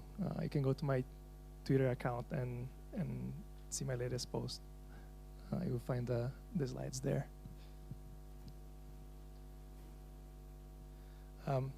Another thing is I come from a very privileged background, very different culture. So if I offend someone, please let me know. I want to learn, and I don't mean bad. All right, so my goals with this talk is for you to leave the session with a good understanding of a few things. One is how we think about censorship at Jigsaw, because I think it's a useful model. We want to show how the different mechanisms for censorship work and how they compare and evolve over time. So we can try to forecast what may come next in Africa, for example. Also try to determine what we can do to evade, to monitor, to pressure the government, or building tech. And I also want to learn from you. I want to learn what am I missing from the African context, because I'm not as familiar with that, and what did I get wrong, or who should be in touch with. So I'll start talking a little bit about Jigsaw. Jigsaw is this branch from Alphabet, which is Google's parent company.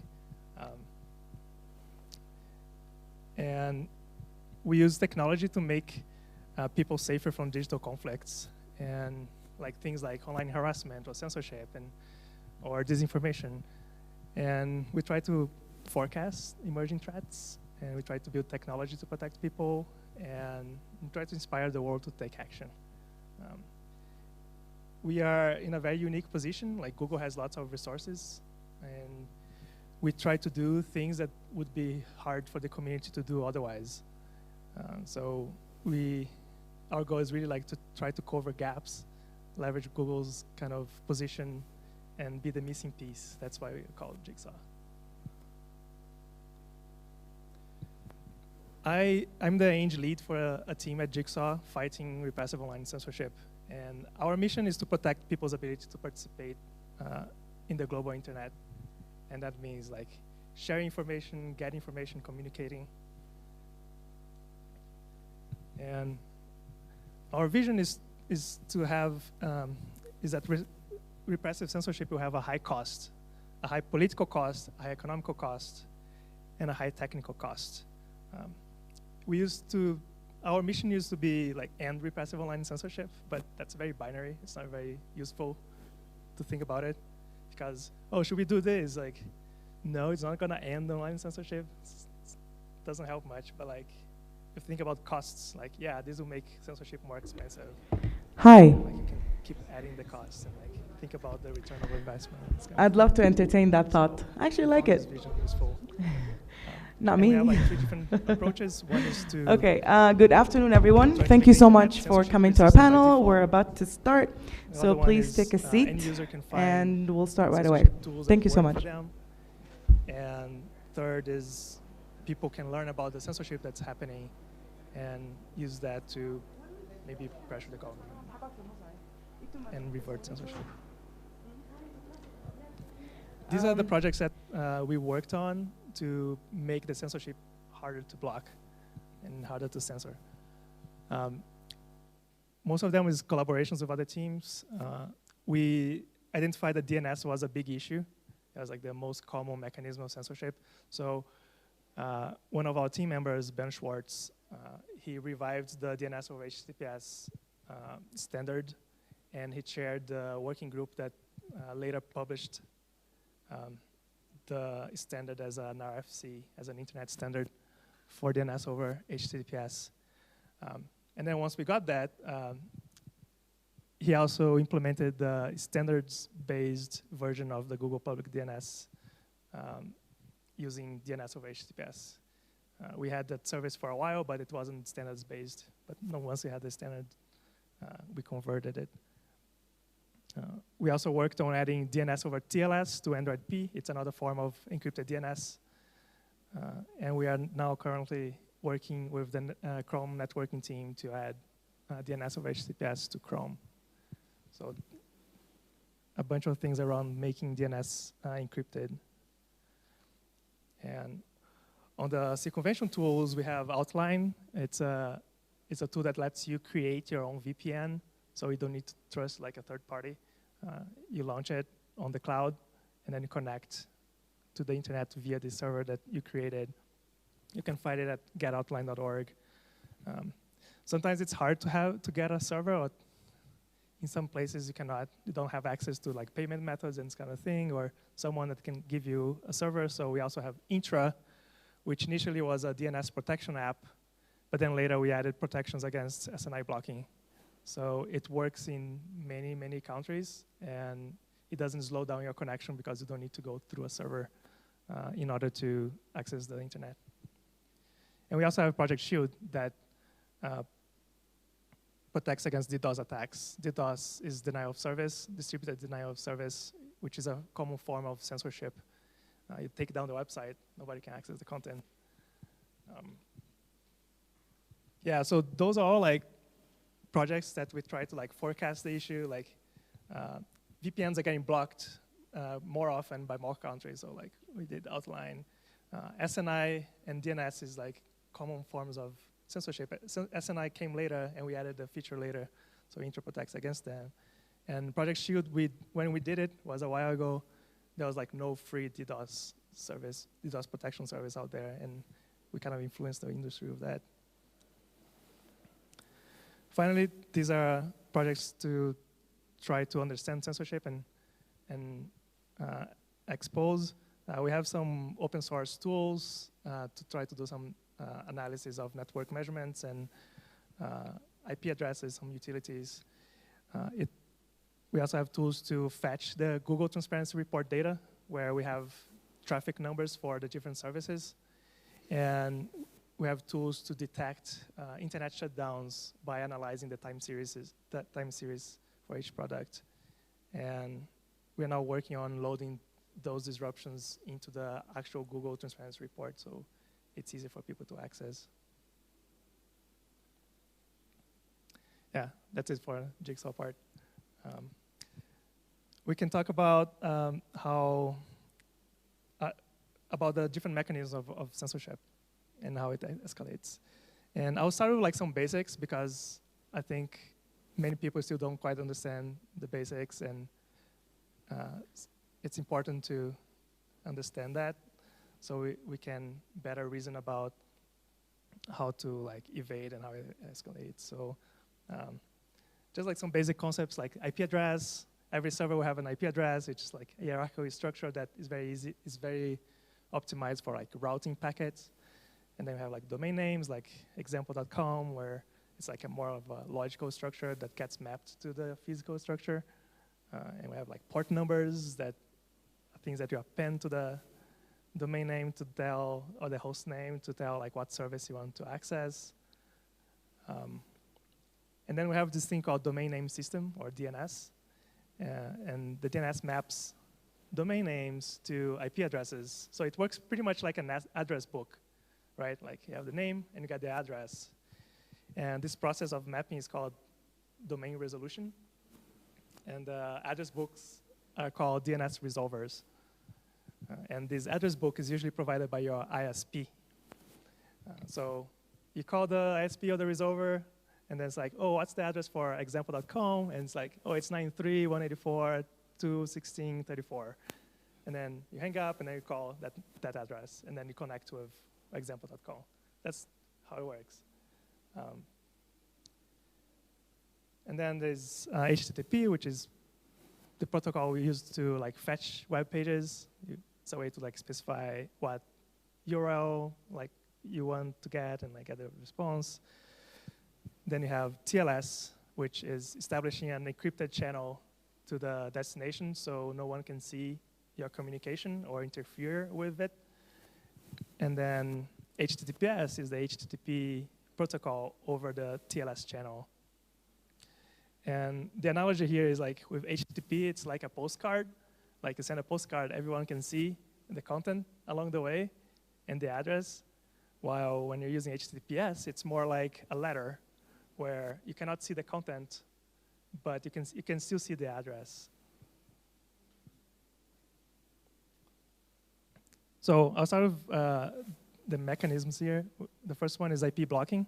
IP blocking is very easy to do because routers are optimized to like send things to different places based on IP addresses or to drop them. So usually the effect you see is the packet is dropped, but in some places where the machine is on the side, you will see like a TCP reset. I didn't get that into details, but like you can see different kind of behaviors. In terms of how you can evade that, one is you can host your content on shared IP addresses. So with high collateral damage. So if the censor blocks that IP address, it's going to block a bunch of whole different things. For example, youtube.com is on the same IP address as google.com. So you can only block youtube.com by IP address if you block all of Google. And no one wants to do that except China. So usually what you do, you put like on a CDN like Cloudflare, where they gather multiple websites on the same IP address. You can use static content providers, like all sorts of cloud storages, or hosted services like Medium, like Google Docs, or like Google Sites, or Squarespace. Those things, everything is under the same IP address. Another possibility for the publisher is to rotate IP addresses. And for the clients, there isn't really much we can do other than use a VPN. All right, the next mechanism is the DNS lying that I'm calling. There are different types of DNS interference, so I'll call this one lying. People use different names. So the way it works is you call the resolver, like I told you before, and you ask, like, what's the address for example.com? And then they say, oh, there's no address for this. And then, like, what do you do? Or they give you a fake address or an address for someone else, and then you call and like, oh, that's not me. That's wrong number. So that's very easy because you're calling someone that's lying to you. So and you get stuck. So how you can evade that is very easy, actually. You just switch to an address book you trust that's not gonna try to lie to you. This is a photo from Turkey. You guys know that photo, right? Where people was spray painting the Google public DNS address on walls, so people could switch to Google DNS, and Google DNS doesn't lie to you. So you were able to access the internet because the ISPs were lying to you. But then things evolved. That was too easy to bypass. So the censor got smarter, and they started doing DNS injection. So even though you're talking to a trusted DNS resolver, 8.8.8.8 is the one that was in the photo. That's Google public DNS. This is the user. So you were asking, what's the address? But then the censor was listening on the same line and answering. And because the answer is because the censor is closer to the user, it would answer like faster, and you would get the fake address, hang up, and not listen the actual answer. So changing the DNS resolver was not enough anymore. So the solution here is to use encrypted DNS, and that's what we have been pushing for. So if you have an encrypted channel, the censor cannot see what you're requesting, and there's no way to interfere, and you get the results. Very important, like, it doesn't help if you're using encrypted DNS to talk to your ISP. Like, if the ISP lies, you have to not only use encrypted DNS, but also like switch to a DNS resolver that you trust. And there are lists of public resolvers on the internet. If you got my slides, you can open that list over there. One thing I would say about encrypted DNS is that there are two protocols. One is DNS over TLS. The other one is DNS over HTTPS. The standard DNS over TLS works on a special port, 853 was port selected for this protocol. Unfortunately, that's very easy to block. Like the censor can just everything that goes to port 853 will be dropped. So they can effectively block the protocol. But not for DNS over HTTPS. We've been pushing DNS over HTTPS because it runs on port 443, which is the same as TLS and HTTPS. And so all the traffic looks like regular web traffic. So you cannot say, oh, this is DNS or this is web page. They all look the same. So it's more resistant to blocking.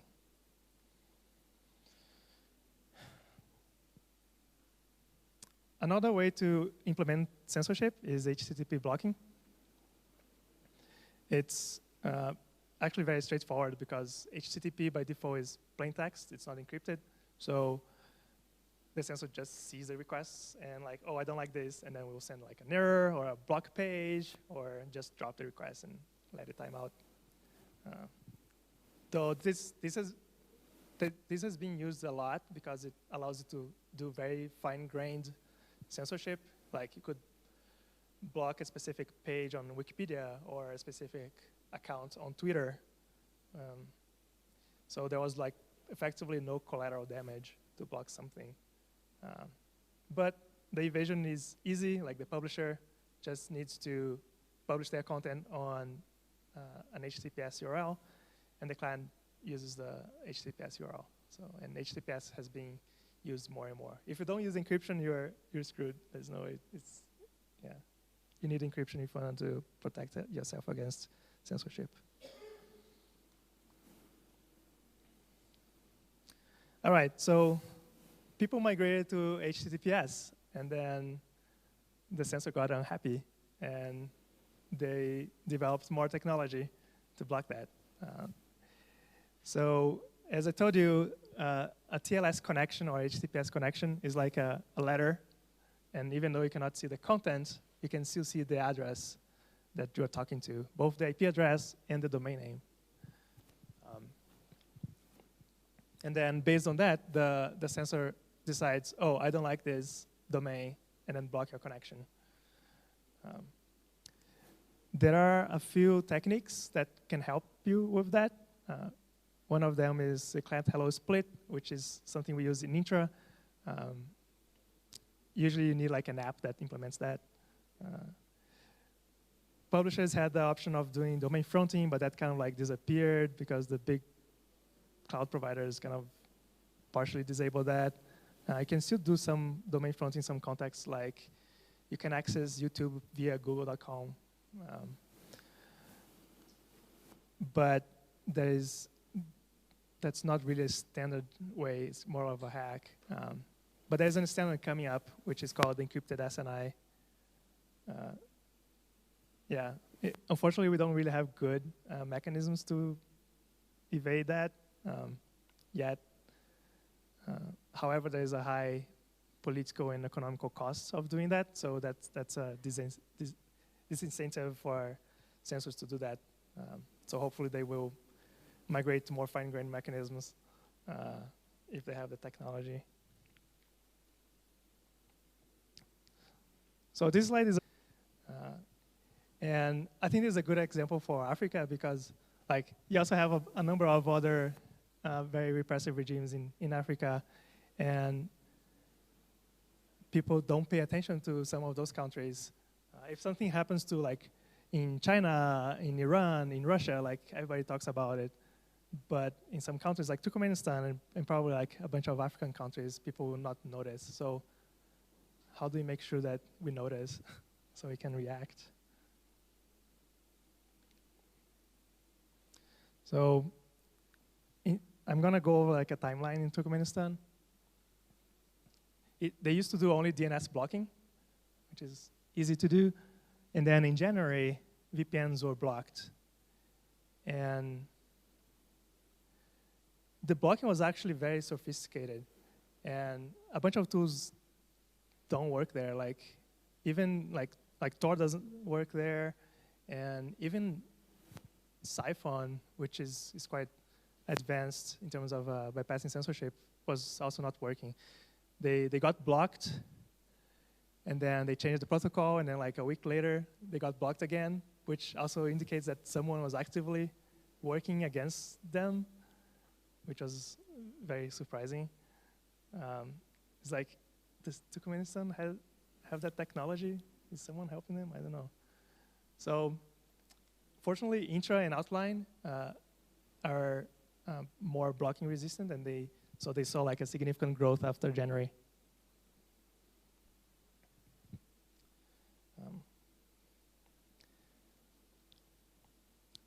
Yeah, so we don't know how the Turkmenistan built this capability. We tried to research, but like kind of like all I found was like these news about a German company doing business with them and selling tech. They could be one company behind that, maybe not, I don't know. But it may be the case that there are like other countries selling technology to them. Another thing that was interesting is that in February 22, dns.google.com was blocked, and that in turn by SNI, and then in turn blocked Intra because most users were using, users there were only using Google DNS because the other DNS providers were blocked by IP address, and we had a bunch of, you have to block google.com in order to block dns.google.com. At least that was the case.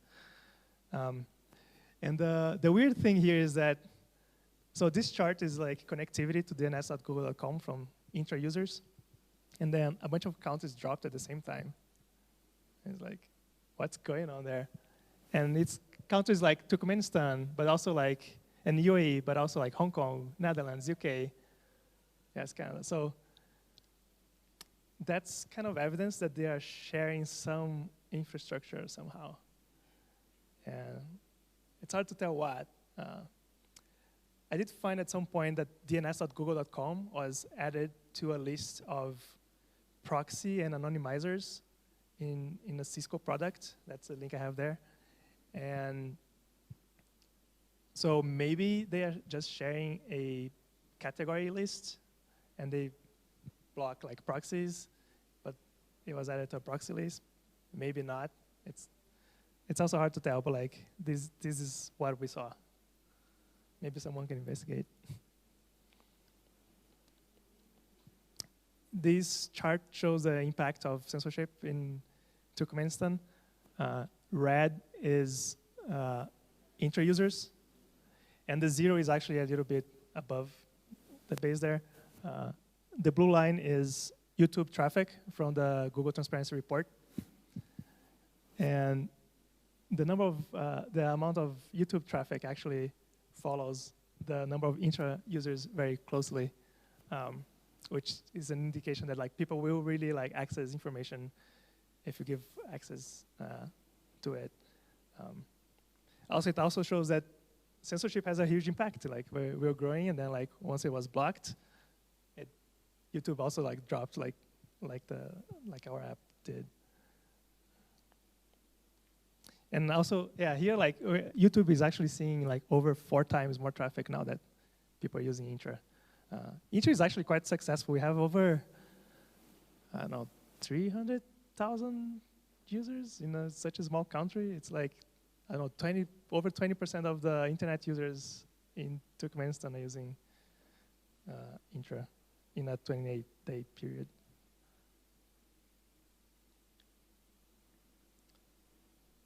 Yeah, so just a little recap. In January, with the VPN blocking, they used SNI. The SNI block is starting to accelerate. You can see in that chart over there. The drop is the block of Intra, so we didn't have good data. One thing I didn't mention is that we are able, in Intra, we are able to measure SNI blocking, because the way it works is we try to access a website in a regular way, and if it fails, we try again with the split technique that bypasses censorship. So we are able to tell how much of the user's traffic came from bypassing censorship, bypassing SNI censorship. And in this case, in Turkmenistan, it used to be like 10% of the user traffic, and it went up to like 40% at some point. This data has a bunch of biases and stuff. It's not necessarily great for expressing the state of censorship, but it's great for detecting changes. And we were able to see like increases. So we were able to tell that Turkmenistan actually significantly increased SNI block in March, at the end of March or after March, in April.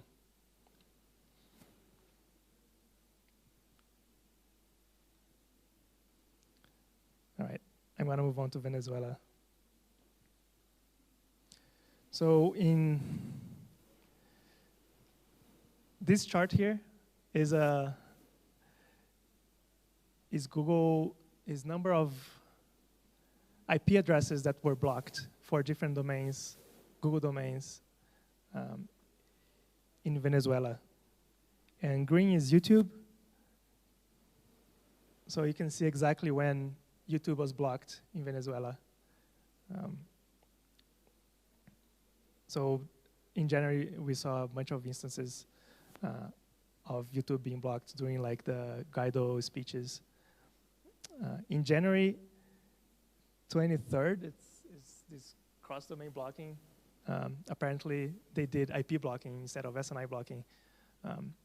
We know that those things were SNI blocking because people in the community tested, but also because the Google services share IP addresses, the only way to block a specific service is by doing SNI blocking. So this was evidence that Venezuela started doing SNI blocking, which was new.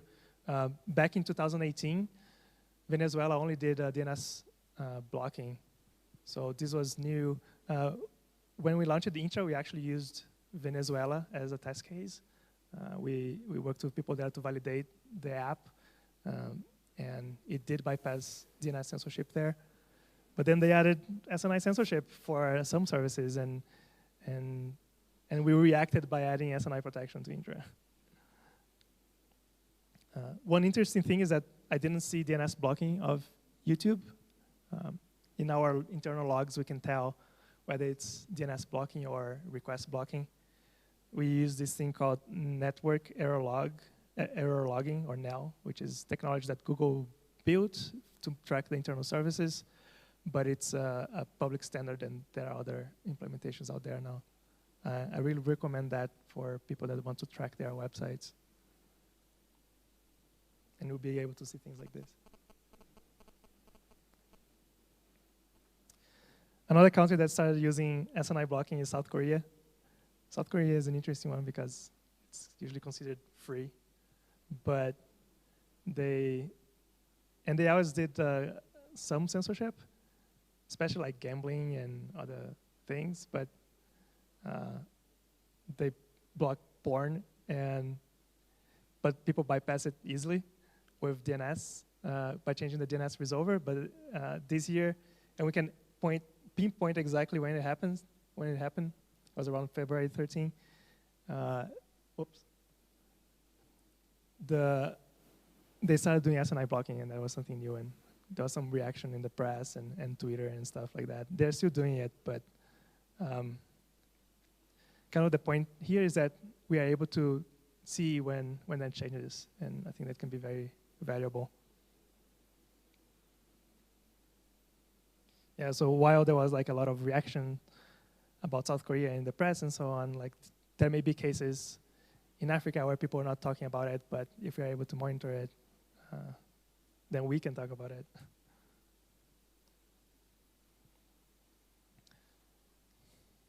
So those are some examples of countries and how they started doing SNI blocking and different types of blocking. We talked already about how we can evade some of the censorship mechanisms. So, but some of those evasion mechanisms are under threat, and I'll go over some of those threats. The first is that encrypted DNS is being blocked. Encrypted DNS is a little bit tricky because there's a bootstrap issue. Remember, like DNS is mapping domain names to IP addresses, and then the DNS resolver is the thing that does that, but the DNS resolver is given to you with a domain name, so how do you resolve that domain name to an IP address before you have like a resolver that you trust? There are ways to bypass that problem by like hard coding IP addresses in your app. It's not great, but we do that in intro, for example. The TLS connection can also be the DNS over HTTPS or DNS over TLS can be blocked by SNI blocking. And that's on the right. So more countries will have the capability of blocking the different DNS providers, DOH providers. We call DNS over HTTPS DOH, DOH. It's shorter. Another threat is IP isolation. Most of the encrypted DNS providers are running on dedicated IP addresses. For example, Cloudflare runs on 1.1.1.1. So it's very easy for the censor to block that because there's very little collateral damage. And we actually have a group of like UK ISPs and filtering providers that keep pushing to make DOH easy to block.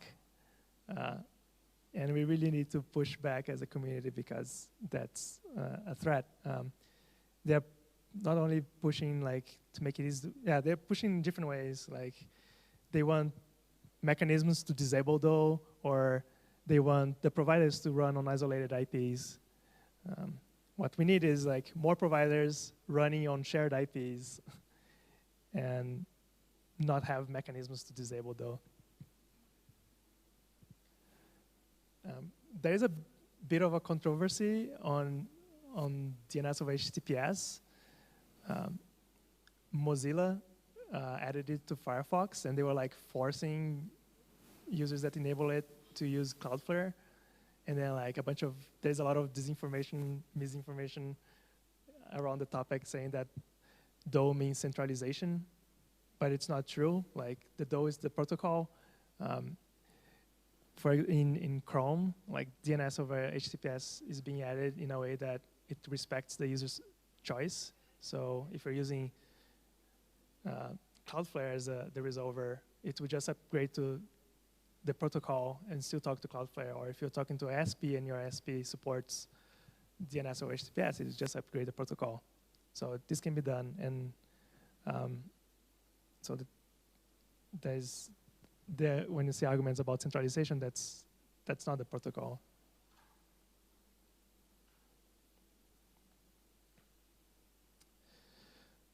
We have encrypted SNI or ESNI. That I mentioned is a solution for SNI blocking. But it depends on encrypted DNS, because the way it works is you need to encrypt the domain name. So you need a key to do that, like a public key. And the way you get the key is by doing a DNS request. So you need to do a DNS request to get the key, and then to establish the TLS connection with the encrypted SNI. But then the censor can block this DNS requests if you're not using encrypted DNS. And the censor may also block TLS connections that have ESNI. If the SNI is encrypted, they may block it. They can tell when you're using ESNI. So it's really important for the community to push for encrypted ESNI, but like not use censorship as the argument. It's really about privacy and net neutrality. If you have the domain name in plain text in HTTPS connections, the ISP can tell what sites you're visiting. So that's not very private. Also, if they can tell the website you're visiting, they can throttle or treat differently whether you're accessing like Netflix or YouTube, depending on the deals they have. So it's a violation of net neutrality. So we should really use like privacy and net neutralities as tools to get ESNI done before like censors start like just blocking all of ESNI.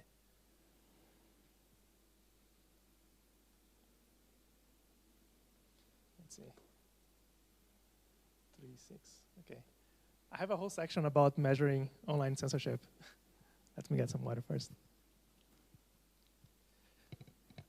I'm gonna show like how you can run measurements from home or from even from outside the network, so you can collect evidence and share with the world without depending on anyone. You can like collect and tweet about it, for example.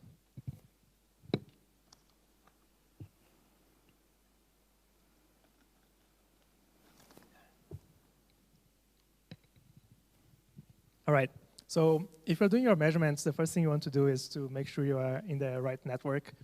We often use VPNs and stuff like that, or are in the Wi-Fi, or switch from Wi-Fi and cell network. But so make sure you know what network you're using when you do measurements, and you can easily get that using ipinfo.io. Just as a reminder, I'm going to show a bunch of command lines here. They're all in the presentation slides, and the slides I published on Twitter. So if you check my Twitter account, Vini Fortuna, you will see you can get the slides and all of this content. So in this case, ipinfo.io will tell you like what IP address you're using, what city you're using, what country, and also the org. Org is the organization behind the network. So in this case, Ethio Telecom. That's the thing you're interested in. Also, the AS number is useful. Sometimes one organization can have multiple AS. The AS is an identifier for the network. All right, so another thing you want to do is to determine what DNS resolver you are using. I've seen many cases where people like try to measure censorship, and then they did not detect censorship, but that's because they were using Google DNS, because they configured their system to use Google DNS, and then they couldn't really measure it properly. So you can use this command line. There is a service from Akamai, whoami.ds.help.net that can give you this information. And the org thing is what you're looking for. For Google DNS, you usually get different IPs, like IPs other than 8.8.8.8. That's because the requests come from one side and then they talk to like the other servers from another location and come back. But yeah, so this will make sure that you're testing the right thing. So let's measure DNS interference. If you're in the censored network, you can just do like a command like dig, youtube.com. Dig is a tool that does DNS resolution. Given domain name, you return the IP address. If you get a response with like answer 0 for a domain that you know works, that's kind of like a hard evidence of censorship. So you could take a screenshot, post on Twitter, or save it for later.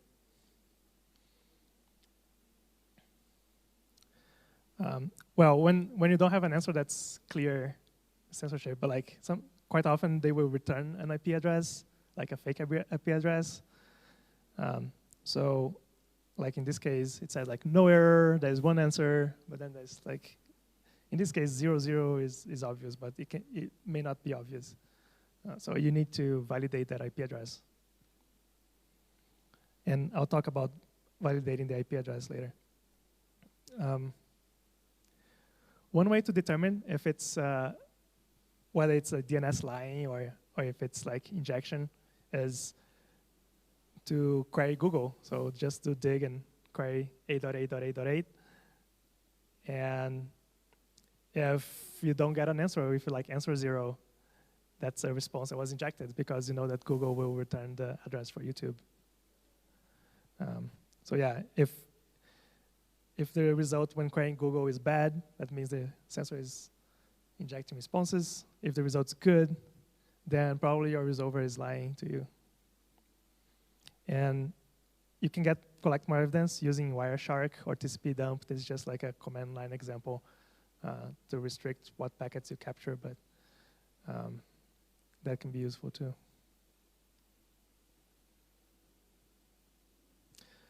Another fun kind of thing you can try is query a server that's actually not a DNS resolver. It's like just send a request to like some random IP in the network somewhere. But so the censor will see like this request, and even though there's no DNS service in the destination, they will still send back a response. So, for example, I'm trying to use example.com as a resolver, but that's not a DNS resolver. So the expected response is a timeout. It's just like server could not be reached or failed connection. But if there is censorship, you actually get a response. It's like, how am I getting a response? So that's a clear sign that it's injected.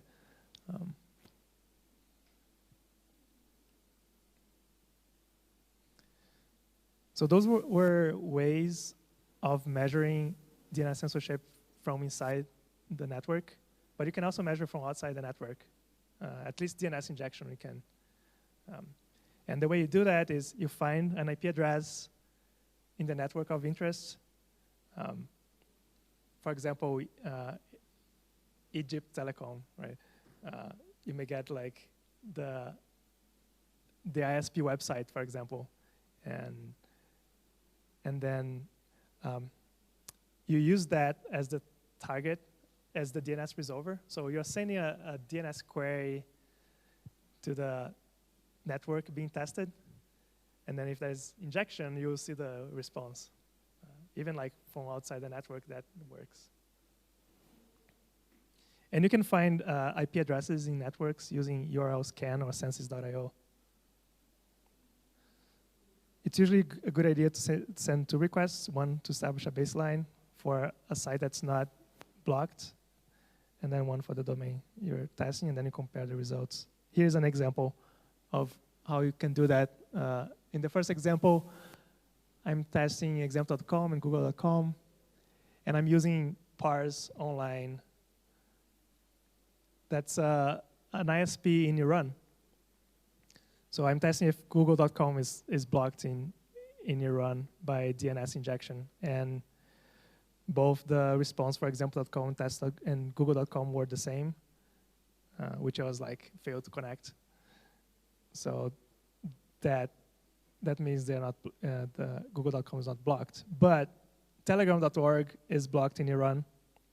So when you try to send a DNS request for telegram.org to the Parse online network, you get a response back. So as you can see, the result for example.com was refused, like connection refused, while you got an answer for telegram.org with this IP address, 10.10.35.34.35. That's actually like not even a valid IP address. That's a local network address. And you cannot open from here, but you can open from here on. That's a block page. So that's one way we can measure censorship in Iran from here. You can actually run these commands and it will work.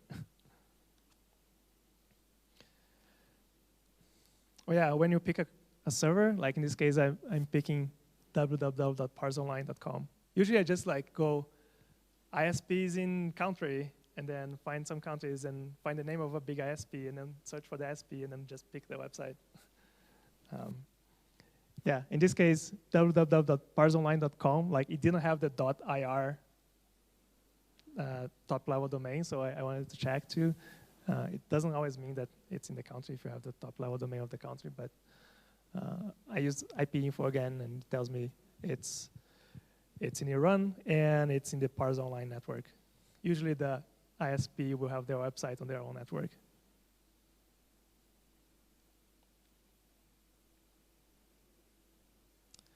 This is a fun finding.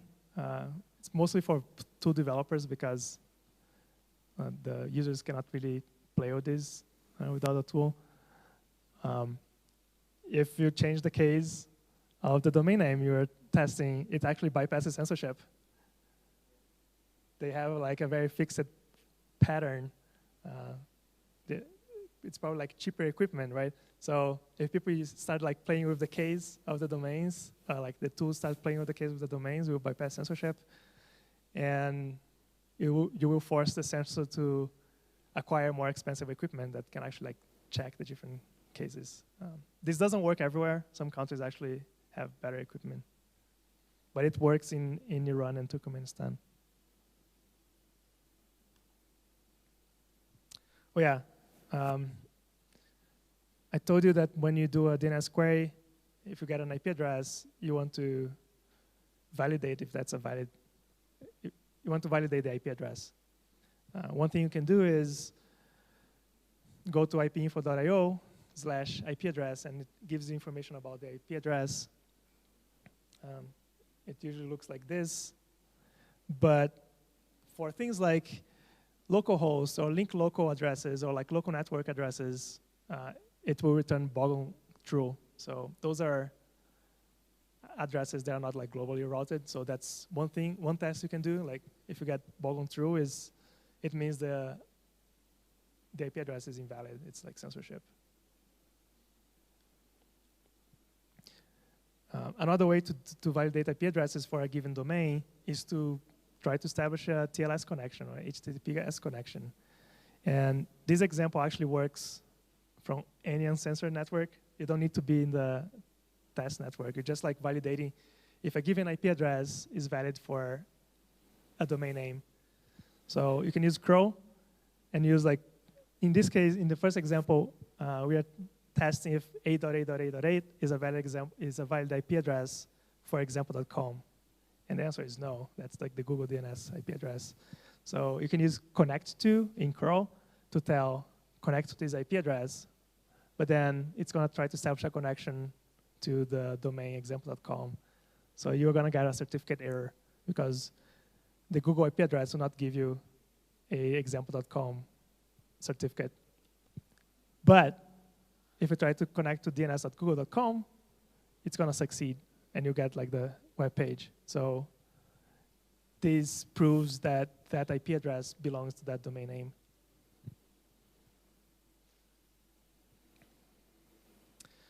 The one alternative that I don't quite like is sometimes people just query you can query the DNS from like your network, but like quite often you get different IP addresses if you're in different networks. So like if you get the same IP address, that's usually a good verification, but if you have different IP addresses, you can't really tell for sure it's censorship. From the network, one thing you can try to do is query Google DNS over HTTPS. You can actually use Crow to do that and check the IP address. One nice thing about this is that the Google server will try to take into account the network you are in and get a more local IP address in case there is load balancing or geo balancing done by the website.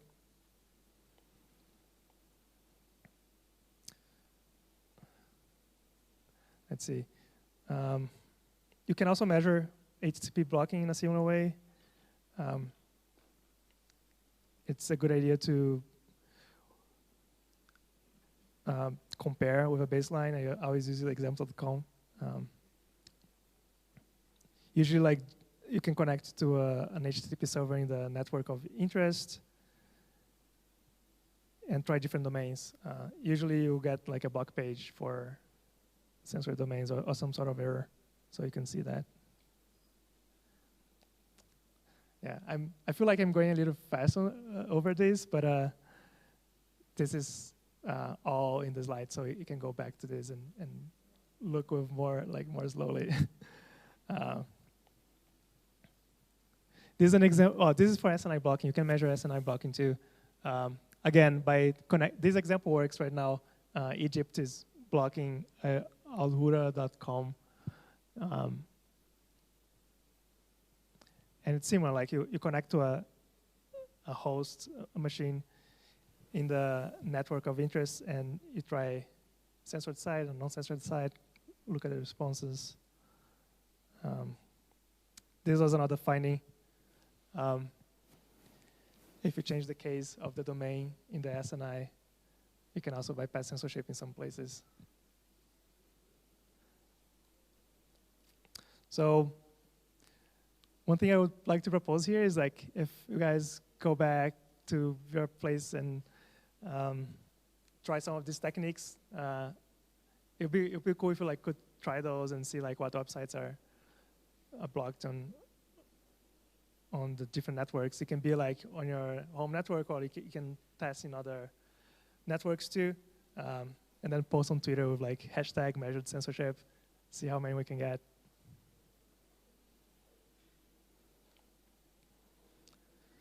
All right, I think. So those are all kind of probe-based mechanisms. You have kind of a domain or URL you want to test, and you're testing it. If you want to monitor, if you want to see change, it may not be the best approach because you need to set it up in advance.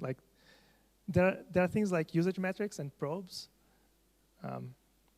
and I talked about those things are more like probes, but it's also helpful to have usage metrics because one, you can weight blocking by the actual impact on the usage.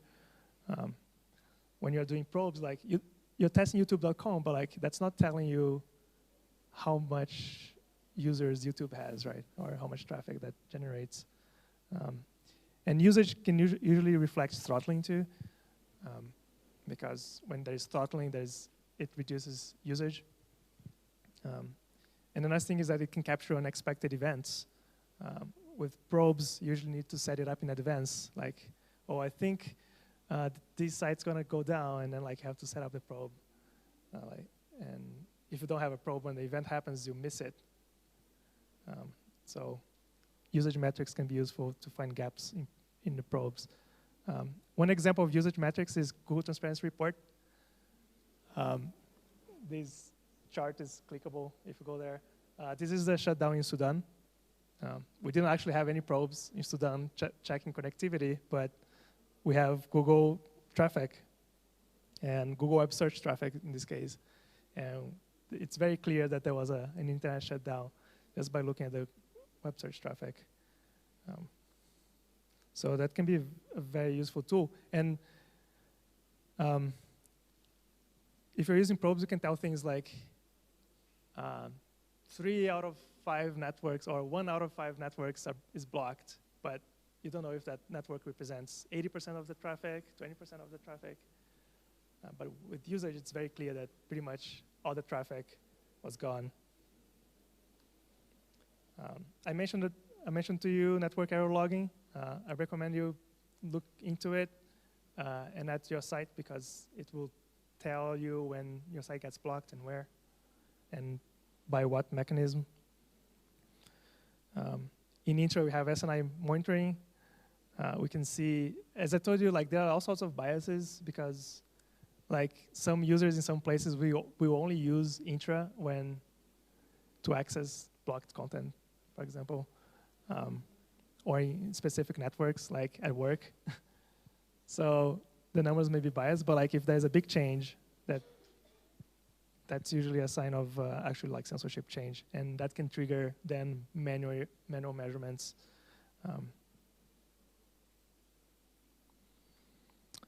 Yeah, that's kind of it. I have like a few questions, like how can we monitor censorship in Africa in a more comprehensive way? And also like how can we exchange data in a way that helps the community but not the censor? Because if we make everything public, the censor can see, oh yeah, this mechanism is working, this mechanism is not working, and that will help them. And like, yeah, so like these questions are open questions that I have that people may have opinion. I would love to hear them. That's it. That's my Twitter handle if you want to get my presentation slides. And I think we have time for some questions maybe.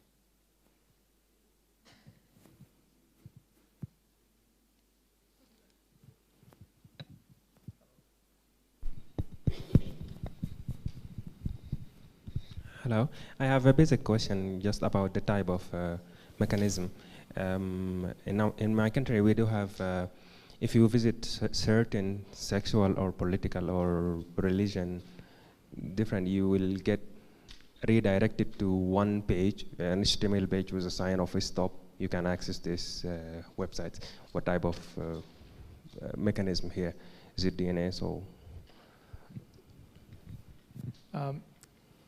It's probably DNS or HTTPS or HTTP blocking, because with HTTPS you cannot interfere with the communication, so you cannot redirect the user to a block page.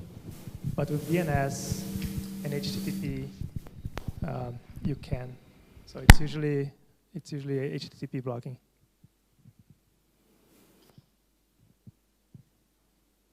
Any more questions? And feedback? Do people want to share some information?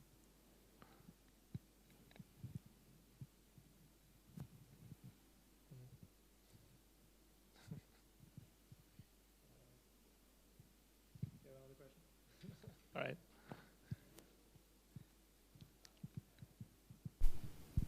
It's more than feedback. Like when the internet blocked in Iran, you will find it drop in other countries because maybe some people use commercial VPN to access other services inside Iran to other countries.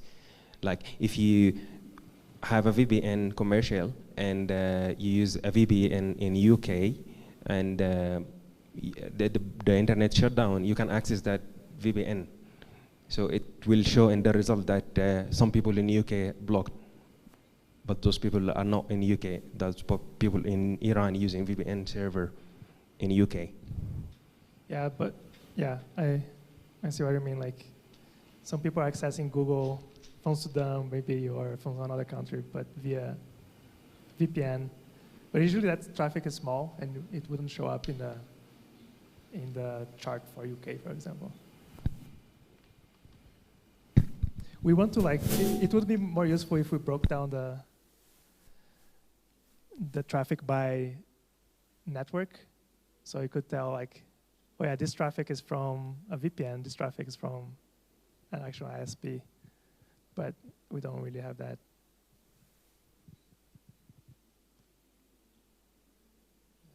I think that's it. Or I'll be around, can give people my card if people want to reach out.